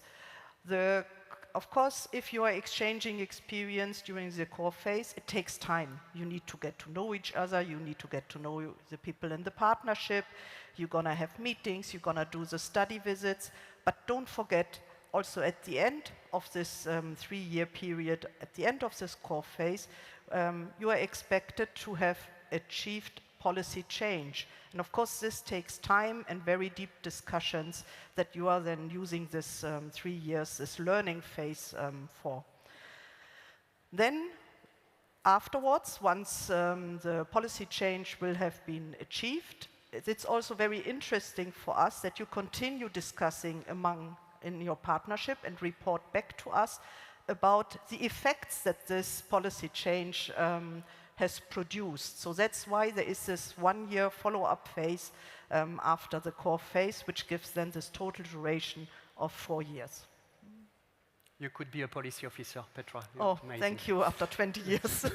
Maybe I give you back the questions. Okay. No. I think you will like this question. What topics can be addressed by the third call projects? Yes, I think we have also, Erwin has mentioned it also this morning, we were discussing the prescriptive aspect of the program. The objectives are predefined, the activities are predefined, the duration are predefined. The great things, which is completely bottom-up, is that all topics are open. And concretely, it means that almost any kind of challenge you face in your region can hopefully be addressed in Interreg Europe. So the needs you have in your regions, whether it's related to environment, to social, to economic development, hopefully will fit in one of these 6 topics that you will see on the screen. And as Erwin said, this is likely that it's the last open call.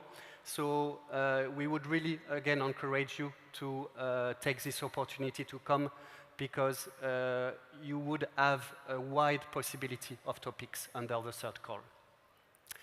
Petra, can I take it back? Because it seems we went through the core, the basic project features. So now we will dive a bit more, from what I see in the question, in the partnership issues. And this is a question I think you receive very often, Petra, is who is eligible for funding in this program? We would say the answer is relatively self-evident if you bear in mind what's the objective of the program. When you want to improve regional policy, who do you want? You want the regional policy makers.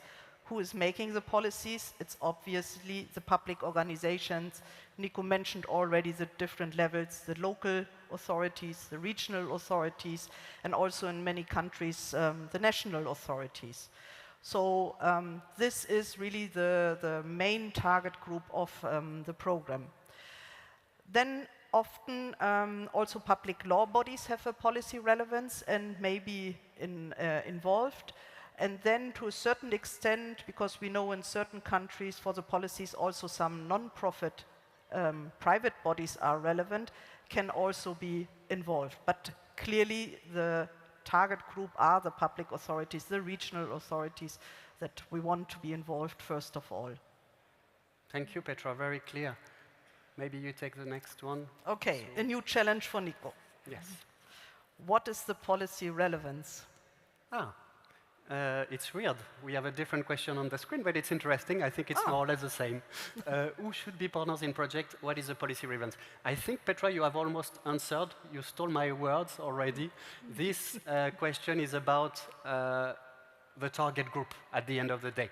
And I think this is important to make a distinction between who is eligible for funding and who is a core target group of this program. As you just say, Petra, if we want to be serious with the improvement of regional policies, we should have the policymakers on board.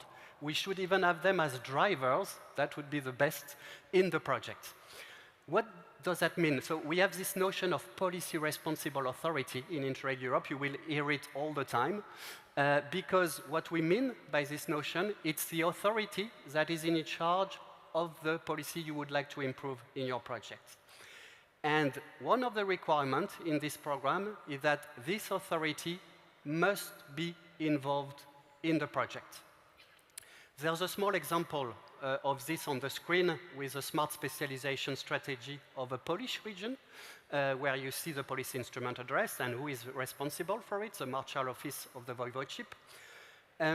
If you look at the project requirements, the perfect world, the ideal world, is when all the partners, you have 8 regions, 8 policy instruments, all the partners are the one responsible for the policy instruments. Unfortunately, the reality is often more complex. It's not always possible for the policy responsible authority to be involved. So the program has set a rule that for at least half of the regions, the policy responsible authority needs to be involved as a partner. It's a minimum. It's even better if it's higher, but it's a minimum that you will have to comply with if you want to be eligible in the third call. By the way, there's no changes on this. The requirements was already there for the first and the second call. Shall we move on? I start to like this game. Okay. Next time we need a buzzer or something like this. We are only 2 to play, so. If we move on with the partnership, another very important aspect of the partnership about the geography, I think, how many countries need to be in the partnership, Petra? Yes, this question, I think, can be answered in many ways. There are many aspects related to this question. Let me start, first of all, with the eligibility criterion, the very hard fact about it. So the Interreg Europe area is defined and divided into 5 zones, and it's important that you involve partners from 4 out of the 5 zones. You see on the screen which country is in which zone. It's the north, east, south, and west area. And then in addition, there is this new zone, and that's clearly the new feature of the third call, the candidate country zone. So 4 out of the 5 zones have to be represented, and if it's not the case, you cannot even submit your application form. So it's a very hard condition. But besides this, we would also like your partnership to be, not only your project to be innovative, but also your partnership to be innovative. And to achieve it, it's really important for us that you have both the less advanced regions as well as the more developed regions involved in your partnership. Or what Professor Bachtler called the more dynamic regions together with the more vulnerable regions. And I think it's important for you also, if you wonder, shall I get involved or not, not to forget it's really a two-way street. Also, the regions that believe to be the more developed region in a certain topic will still learn by exchanging, by seeing other practices, by answering questions. Also, they will question their own practices and still improve. Then also, those of you that have studied maybe already the terms of reference for this call will have noticed that there's, first of all, of course, a strong encouragement to involve partners from the new partner states, from the EU candidate countries, from the 7 participating in our program, but also so far Switzerland hasn't been involved in any of the projects. So if you have contacts with any Swiss municipalities, with the Swiss cantons, don't hesitate to involve them. And also for those that are interested in cooperating with Norway, to just tell you also that there are approximately 350,000 euro left in terms of Norwegian funding. So if you have partners interested from Norway, they can continue to participate in this third call. There is still some funding also for Norway available. Thank you very much, Petra, for this answer. Maybe I can another one for you? Yes, I can make another answer maybe. Are there any special measures for new countries to take part in projects? Yes, there is. And this is a new feature. The main new feature of this call compared to the previous call is of course related to the enlargement, as you can imagine. We are so happy to welcome the 7 new countries. And we have discussed with our partner states on the best way to facilitate the involvement of these new partners. You can imagine that it's not necessarily easy to join a program in the middle of its implementation. We already organized 2 calls. So after discussion last December, we decided to create a specific status, which is called the Discovery Partner status. And this is in a way a lighter way to be involved in the projects. If you are a discovery partner, you will not need to focus on a specific policy instrument in your region to describe your territorial context, all these place-based things that are very important in our program. But you will be there mainly to discover how an Interreg Europe project works and to learn from the other partners. So the expectations are a bit lighter. We expect the discovery partners still to be involved in the main interregional activities between all the partners. But again, in terms of achievements, of expected results, this will be much more reasonable. There is a recommendation in the latest version of the program manual. I would encourage you to look at the 3rd version of the manual for a maximum of 2 discovery partners per project. And again, this status is restricted only to the 7 new countries. If you start a new project in the 3rd call, still we would be very happy to see the new partner states to be involved on an equal basis. So of course you can still be involved as normal partners addressing policy instruments, but you can note today that you have this possibility in case you don't feel ready yet to improve policies in your regions. So this is, I would say, a main novelty of the 3rd call. And I think you used also one important word, which was the program manual. Yesterday we talked about the magical portal in the lead partner seminar. That's the portal where you will submit your application. And there is also the magical program manual that contains all the information.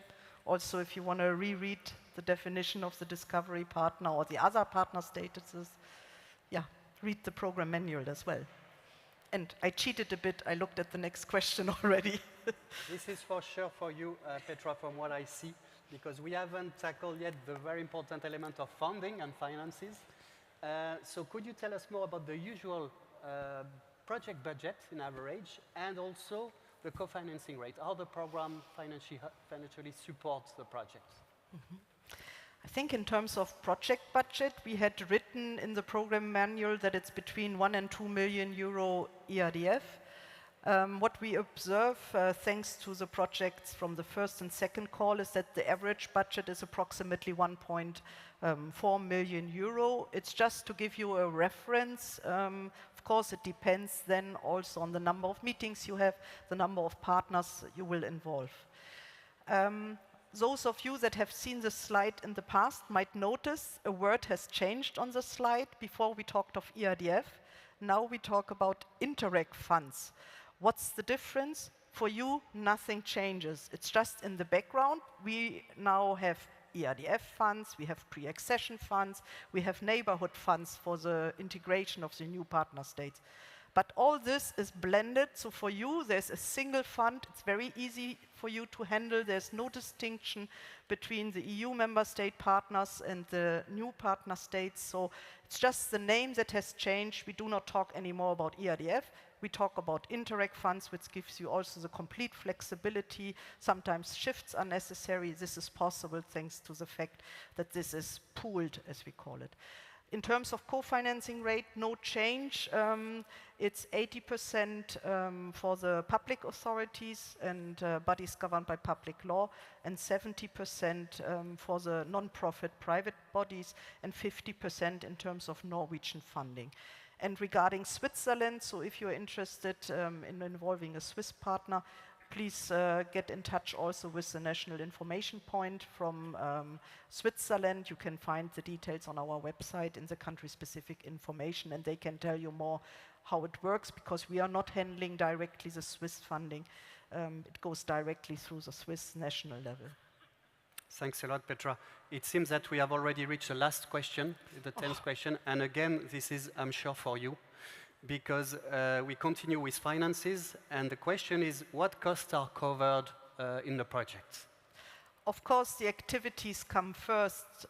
What we want to do is we want to improve people's capacities. We will finance meetings, we will finance study visits, and this is then, of course, also reflected in the budget. So I don't think it's any surprise that you see the staff costs on the screen, because we are involving people.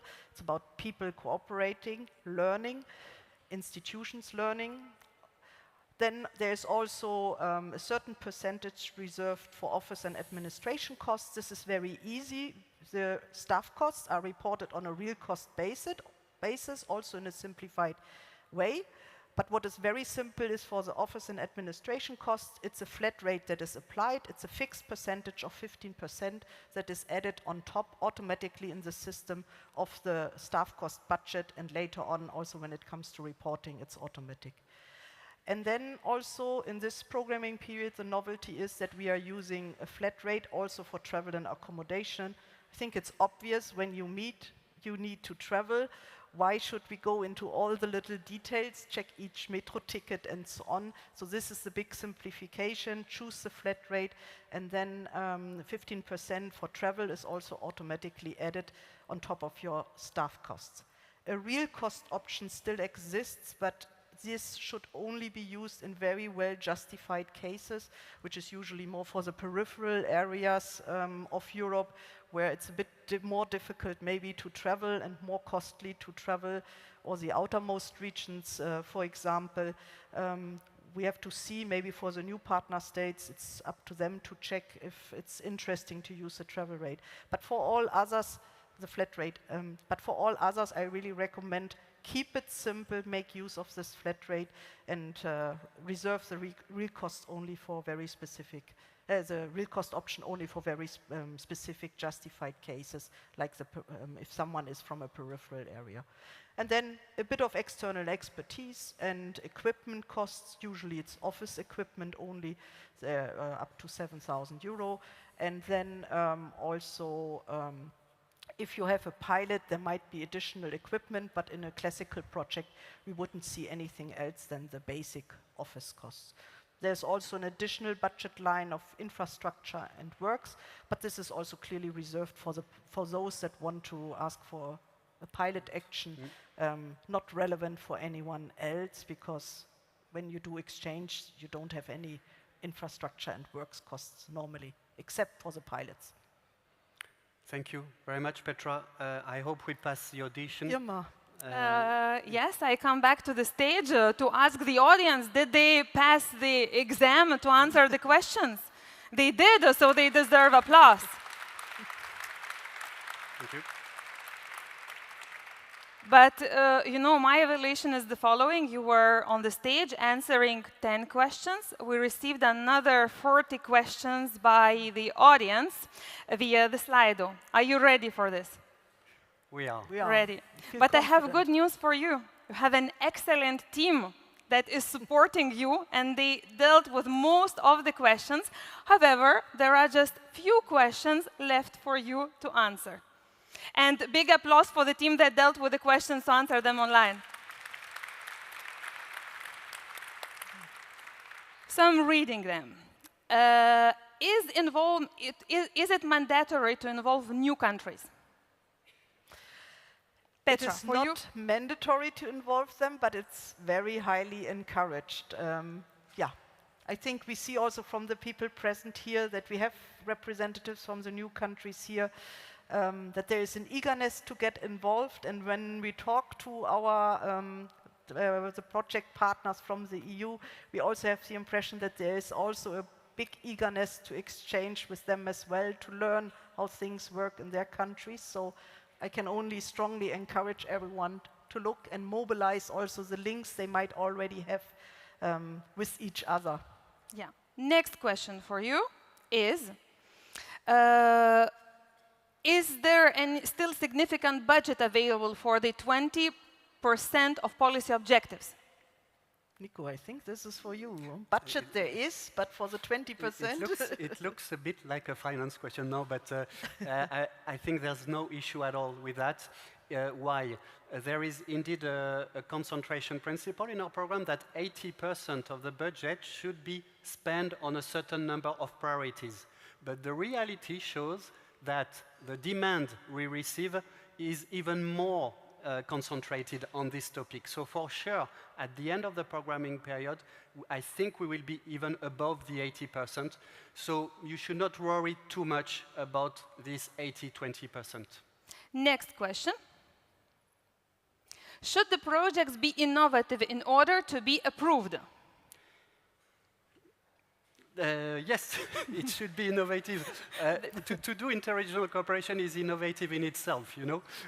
It's not always natural to work with 6, 7, 8 countries all over Europe. But I think the question is about what are the criteria and what do we say. We are also quite relaxed with the notion of innovation. I had this question this morning. Oh, I saw you already approved a project on green procurement. Can I apply again on green procurement in this last call? There's many regions in Europe, many different experiences. We can, of course, finance projects on the same topics as long as we don't finance always the same regions. And what we are very careful about is, we call them champions in our jargon, is again not to finance again the same regions over and over again. The last question I am taking from the audience. Can advisory partner be a lead partner, meaning not addressing a policy instrument within the project? They can, no? Yes. You need advice from each other, I see. Yes, yes. I take my joker, Nico. No, but yes, they can be lead partner in the project, the advisory partner. The only one that cannot be lead partner are the non-profit private bodies. They cannot be lead partner, but everyone else, yes. Great. You also did great to accept this challenge to answer the questions from the audience. We will move now to the next challenge I have prepared for you.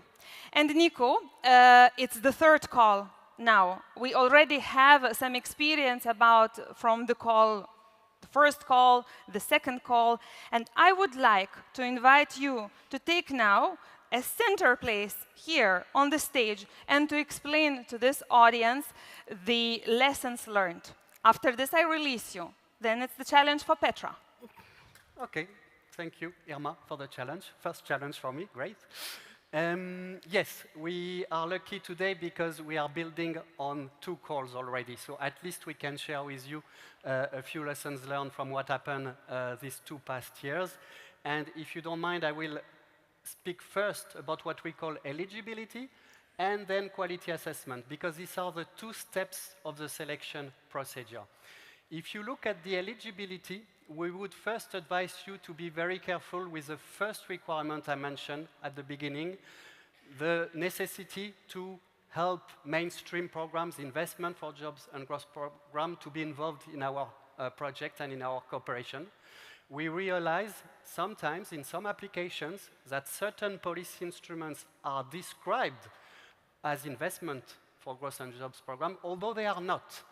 And this is a very severe mistake because this may lead to the non-eligibility of the project. So be very careful with this aspect of the project. The second element is also a bit about self-declaration. You know now that you need to involve the policy responsible authority. Please make sure the partners you have in your project or that are defined as policy responsible authority are really responsible authority. And in case of doubt, we would advise you to get in touch with a national point of contact. At the end of the day, only the national point of contact can confirm whether or not an organization is a policy responsible authority for a specific instrument. Of course, don't prepare at the last minute. We had several issues with declarations, which is very pity to be ineligible due to that. And I will go now to the second lessons learned on the quality assessment. I would highlight two key points. The main reasons for failure in the first and the second call were linked to two quality criteria. The number one is a quality of partnership, because partnership is key. And it's true that the program is very demanding with a partnership. Petra has already explained, you need to be pan-European, involve a lot of regions. I was discussing this morning about the Interreg Med program. I don't know if you know this program. The Interreg Med program already covers 4 out of the 5 areas that were represented this morning. So it's not because you cover 4 out of the 5 that you go necessarily beyond existing transnational programs. So you need to be very careful to these elements. We want to mix less advanced regions with more advanced regions. We don't want to have a country represented by 5 partners or 5 regions suddenly. So we need balanced partnership. And the second main reason for failure was the quality of results. And there, it was surprising. In the second call, we faced several cases of what we call follow-up projects, meaning projects that were approved perhaps in the 2014-2020 period. It's not only that this project, they were coming back, but they were coming back with almost the same topic and almost the same partnership. This will never go through. We are not there to finance a simple continuation of existing projects. So you also need to be very careful to this element. Even if you have a very good partnership and you had a very successful exchange, you need to renew yourself in the call. Last thing, on page 27, I think, of the program manual, you will see the list of the program recommendation. If you don't follow them in your project, please explain why you don't follow them. It's quite important for the quality assessment. Thanks a lot. Thank you, Nico. This was useful. That was great. I see many people are taking photos of the slides. Important information for you to know that we are sharing the slides with you after this event, so you will be able to check the content. And also, as we are streaming this lovely plenary, there will be also a recording available.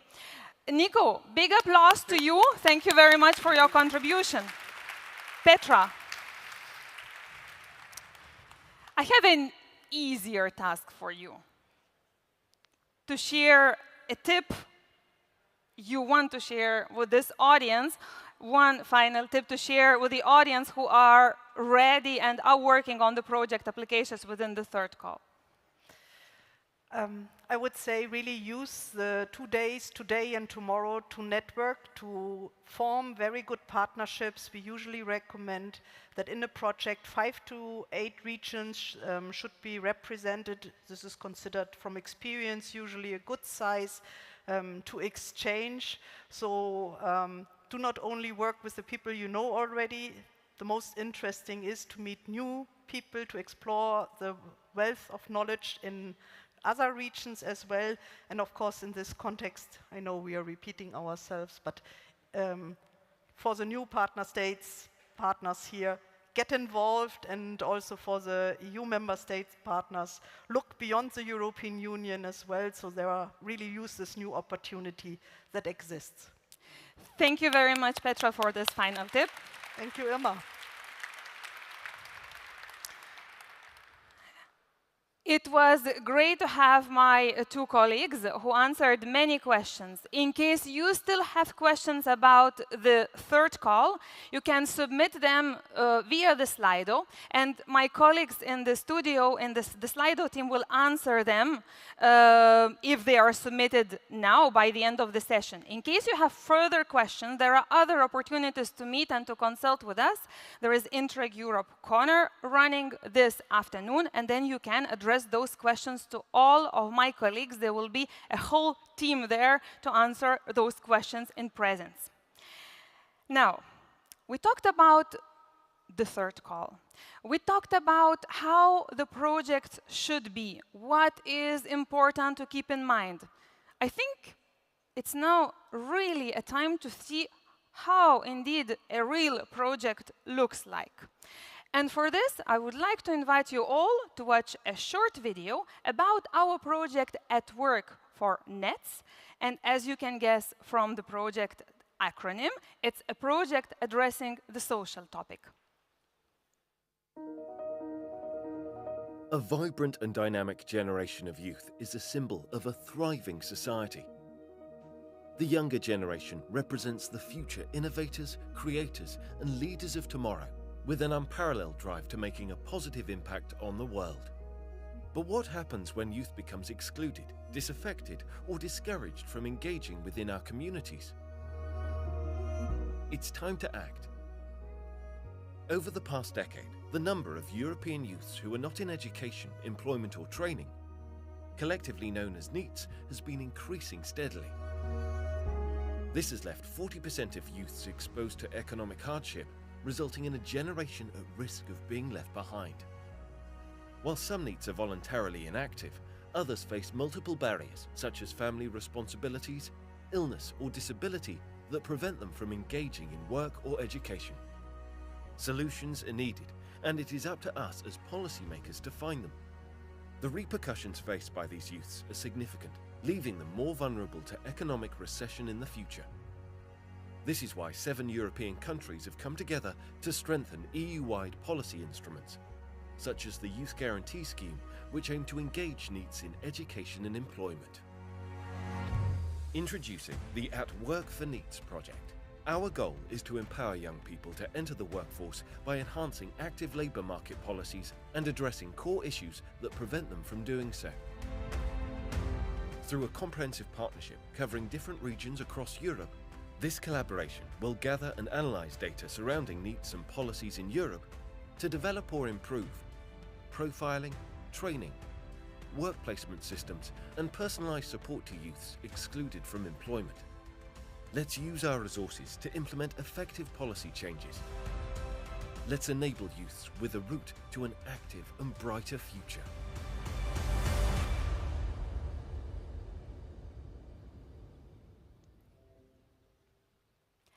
I hope you enjoyed this video showing how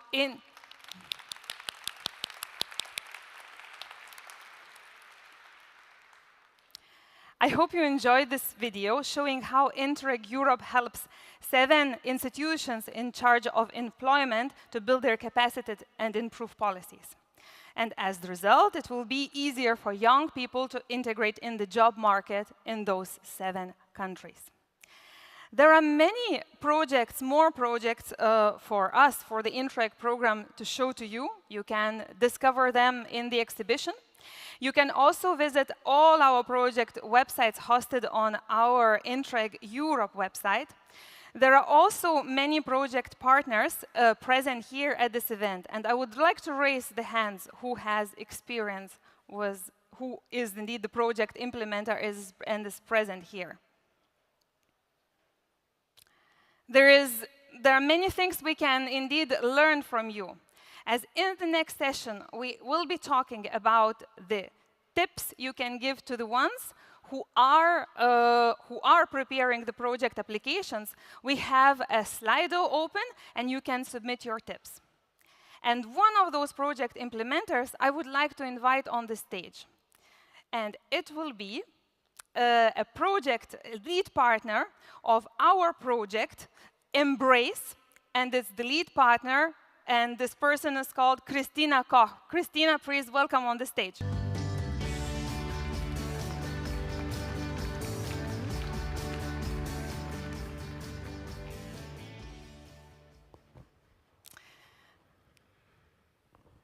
Christina, how are you? Good. And you?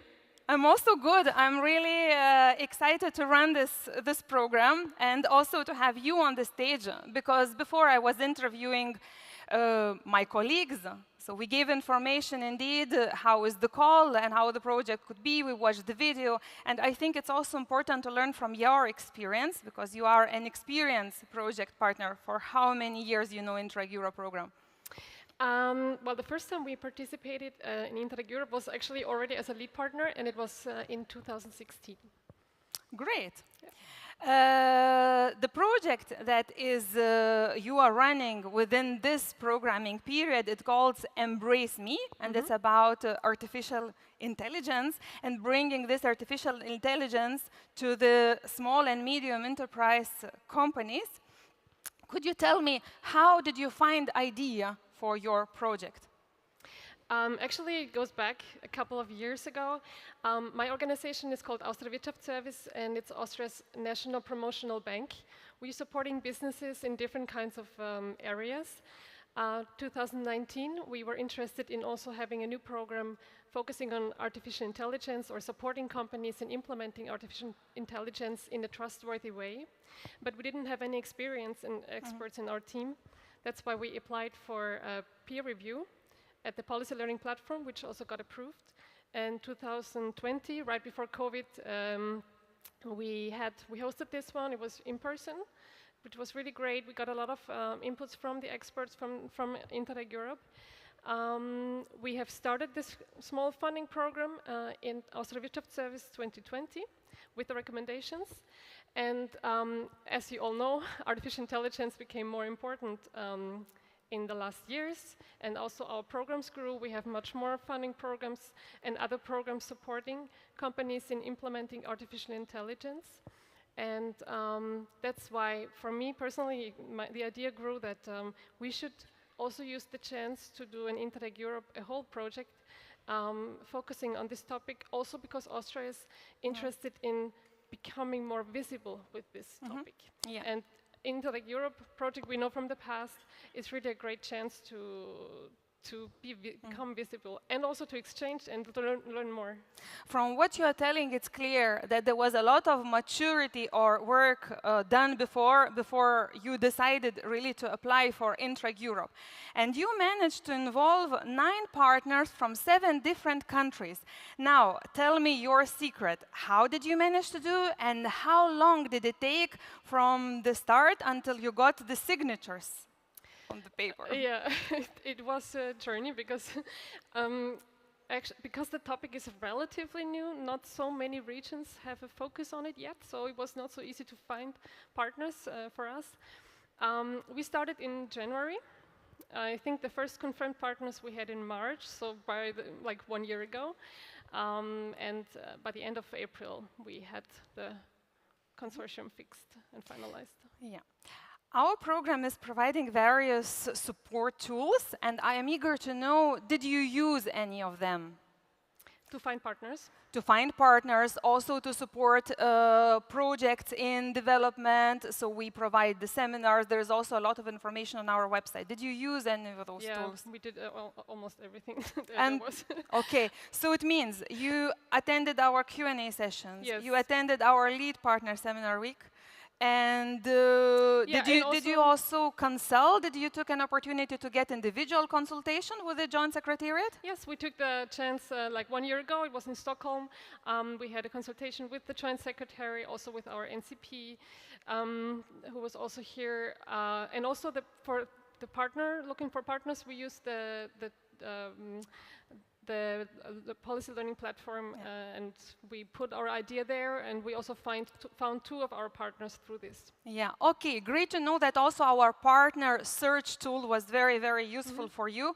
Indeed, in our community, we have more than 10,000 organizations, and there are also a specific section on our website where you can post the ideas on your projects and share it with the others. Good to know that that was useful. My next question is about the tips, and I was also asking all this audience to contribute via the Slido. But the question is to you, Christina. What are the tips it's important to give to this audience who are working on the project applications? Start early. Start now if you haven't, if you haven't yet. Then also, one tip I can give you that was very important for us, and Nicolas Sauger has mentioned it partly before, make sure that the partners are really responsible for the policy, for the one that you're addressing in the project. We even asked our partners to give us a written confirmation from the NCP that this is the case, and in our case, it really saved us because otherwise there was some issues and we would not have been eligible if we had not had this paper signed. So that was really, for us, very important. Other tips, well, I think you should also make sure it's nice people you choose because you're really going to work together for a couple of years. So yeah, we did that too. Yeah. Yes, this we can hear often from also other project partners saying that you really need to think about the timing and not to wait till the last minute. And indeed, to choose the nice people, and there are many nice people in this event. So indeed, to make of this, to make nice connections this afternoon. We also asked our participants to contribute via the slide what are their tips, and I wonder if they did it and we have any tips that were shared with us. Yes, we can see. I will stand up to read it better. Yes, so we say that there is always somebody willing to help, that to have fun, to talk with the joint secretariat, have digital meeting, and many more indeed tips that were shared. Now, the final question or comment to you, Christina, is I know there is something important you want to tell to this audience. What is that? Yeah, I would really like to use the chance to add another partner to our consortium from the new states. So in case you are a partner or organization from the new states and you're interested in or working in the topic of artificial intelligence, let me know. And if you're nice, this is also, please come to me. I'm here the whole day and evening, or text me, let me know. We're looking forward. Yes, Christina's contacts can be found via our community very, very, very easily. Yeah. Thank you to you, Christina, now for this contribution and for sharing the tips. Warm applause to you. Thank you very much. And for you, few important details before we go to the lunch to present you what's happening next, indeed, during today. So after the lunch, we will start our program at 2. And normally you already made your choices on what you want to do in the afternoon. And this information can be seen on the badges. The ones who didn't make the choices and don't find this information on the badges, I will just explain quickly what are those options and where to go. Because as we talked in the morning, we will be filling all this venue with our talks, so we will be moving also upstairs. But first, we start from this floor. Here on your right side, you can see the Let's Talk zone. In this zone, in the afternoon, we will be running 3 different talks. And indeed, Christina, who was just on the stage, will be also there and sharing her experience as the lead partner. We will be also talking about the program assistant tools, and also there will be a discussion about the future of the program. A little bit further on, you can see the Policy Learning Platform Discovery Corner that's running today and tomorrow, where you can meet our experts and learn about what services can the Policy Learning Platform provide you.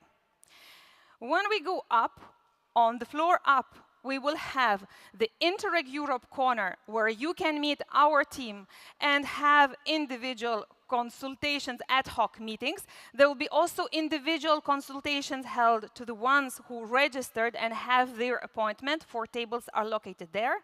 And also it's possible to meet our national points of contact. Many of them are present there and will be waiting for you to meet in a dedicated space.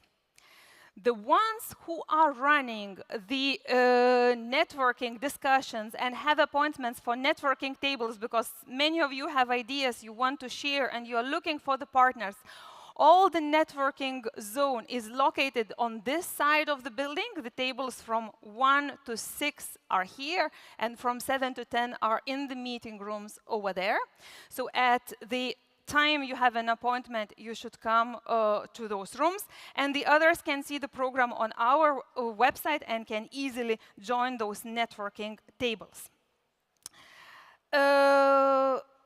In case you have further questions about our program of today, in our registration there is information desk, and we will be able to answer those if we know answers ourselves. For the ones who are eager to have a bit more passive approach for the day and are tired of people, we also have one room on that side. It's a quiet room, and you can hide yourself and work on your computer, or to explore our poster exhibition, which is located on the balcony. So with all this, I think you will have a great time and exchanges in the afternoon, and I will be waiting for you here at 5 for the closing session. And one important point to mention, to the ones who signed for the study visits, the meeting point for those is outside the venue, and you should be at 1:45 sharp, because there are many people who didn't register and are interested. So if there are places left, we will be then accepting additional people. So 1:45 sharp, be outside to be able to join the study visits with our Policy Learning Platform colleagues to discover 3 exciting sites in Antwerp. So with this, we are fine, I think. You know all what is going this afternoon. Myself, I will be here at 5 at the plenary to greet you for the final conclusions of the day. And it's also my time to say goodbye to our online audience. Thank you very much for being so active today with us and joining us. The program with you indeed continues with Hannah and the online team. Goodbye to you all, and have good lunch.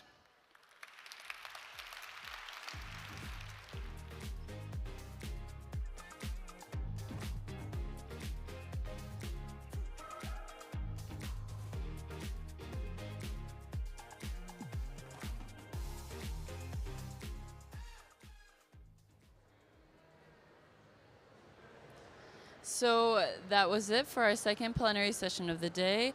Hopefully you got a lot of your questions answered about the third call application. We also really enjoyed hearing tips from you, from people in the audience, to help you kind of get an idea of what you need to do next. So what you can start thinking about doing is sending us your project ideas for feedback, and also submitting applications, that is, if you're ready. And of course, you can always find more on our website. That is a real treasure trove of information, and we have plenty more for you to learn there. And now I will be joined by someone from our finance team, and that is Ilaria Piazza. Ilaria, welcome to our online studio. Thank you, Anna. Hello. Yes, thank you so much for joining. Ilaria, we asked people on the Slido, or here we are asking people on the Slido, to please rate their experience from 1 to 5. Do you think that you're going to submit an application? Let us know how likely it is, please. And then we're going to be able to respond to them afterwards. But now, as we wait for the Slido results, people still might have some questions. So, how to look for a partner, or do they, how can they find out more about project finances? What can you tell them right now today? So first of all, there are the call documents that are published on our website. So the program manual, the terms of reference, that already provide a lot of information, useful information, how to design and to fill in the application form. So also in terms of finances, there are a lot of important information there. But also, we organize also a lot of events. There will be Q&As during the call online. People will be able to send their questions, and the officers in the JS will answer to these questions. We will have webinars for the lead applicants on various topics. So we have webinars on project methodology, on partnership, on budget, on communication, and you find all the information on our website. And then I also want to recommend people to use the self-assessment tool we have on our website, where they can basically describe a little bit what is their project idea, and then they can already see, they receive a quick feedback if it fits, if it's relevant for the program. And then also they can ask for more detailed feedback to our officers. They can use the ask for feedback form, because there they can describe a bit more in detail what they have in mind for the project in terms of activities, partnership, and then they can receive detailed feedback from the officers on their project idea, either in a consultation, for example, even during this event, or other events organized by the contact points, or also a video call with our officers. So these are really the tools that I recommend to use. Every information is on our program website, and partners can check also there. And we also have, if they join our community, there is the partner search that they can use. I think our lead partner earlier already said that this is a very useful tool, so I recommend to use that tool as well. Okay. So it really sounds like, for the viewers, for you at home, that there's just so many options and so many opportunities to learn and to get into contact with us if you have a question. So now I think with you, we're going to look at our poll from Slido. So, okay, from 1 to 5, how likely are you to submit a project application during the third call? Okay, we have 47%, very likely, and I think that is really good. 35% is a little bit in the middle, and 12% is kind of on the way there. So hopefully for the people who are still hesitating after you've given such great detail and explained what options they have, hopefully this is going to make people feel really extra comfortable, sending in your application pack and getting ready for the third call. Yes, it's really nice to see that already a lot of people are sure and are eager to submit an application. We are happy to see this. And for the rest, yes, please use our tools, ask questions, engage in our events, and you will have all the information you need. And good luck with your application. Okay. So thank you, Ilaria, so much for joining us. And thank you, Anna. Have a great rest of your day. Sorry. Yes, thank you. So I'm sure that you all at home are super happy to hear about all that Ilaria had to explain on how we can support you as you move forward. So now it's not over for Slido, actually. We would like you still to fill out our survey to let us know what did you think of our event. If you liked it, that's really great. But also, we would love to hear if you have any points that we could improve upon, because that's also super important for us to let us know for the future. And I'll just send one last reminder for those of you out there who maybe were thinking about making a social media post but hadn't done it yet. We'd love to see if you joined online. I know I've already interacted with some of you on Twitter who said that you were with us online, and it's really exciting for us to see that you're here today. And also, one really last important point is, we still have tips that we are going to be giving towards this afternoon, tomorrow morning. Please don't hesitate to head to our website to download the recording. Everything that we said today and everything we said this afternoon and tomorrow will be available for you to watch again as many times as you need to learn, to participate, and to, again, prepare for that third call. As I mentioned before, I'm have personally been super inspired by the ideas that people have shared regarding their projects, and I know that some of you at home have really important project ideas that we, or at home or at work, but ideas that we really still want to hear and give you feedback on, and hopefully, you know, collaborate with you in the future. So that's going to be the end of our online event today. Thank you to the technical team, to everyone who helped organize this. It's been great, and I hope that you've enjoyed it as well. And I hope you have a great day. And remember to watch our recording. Thank you so much. Bye. Are you developing an interregional cooperation project? Then let me share with you 5 practical tips. First, share your project idea on our website and let others know about it. It can be a quick and easy way to find potential project partners. Second, check out our community of thousands of policymakers.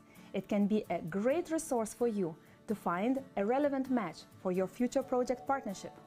Third, join our upcoming events to get answers to your questions and, even more important, guidance on how to fill in your project application form. Fourth, do not forget to check if your idea fits our program, Interreg Europe, by using our online tools, and you can also ask for feedback about it. Fifth, Interreg Europe Secretariat, myself and my colleagues are here to support you. So good luck with the preparation of your project application.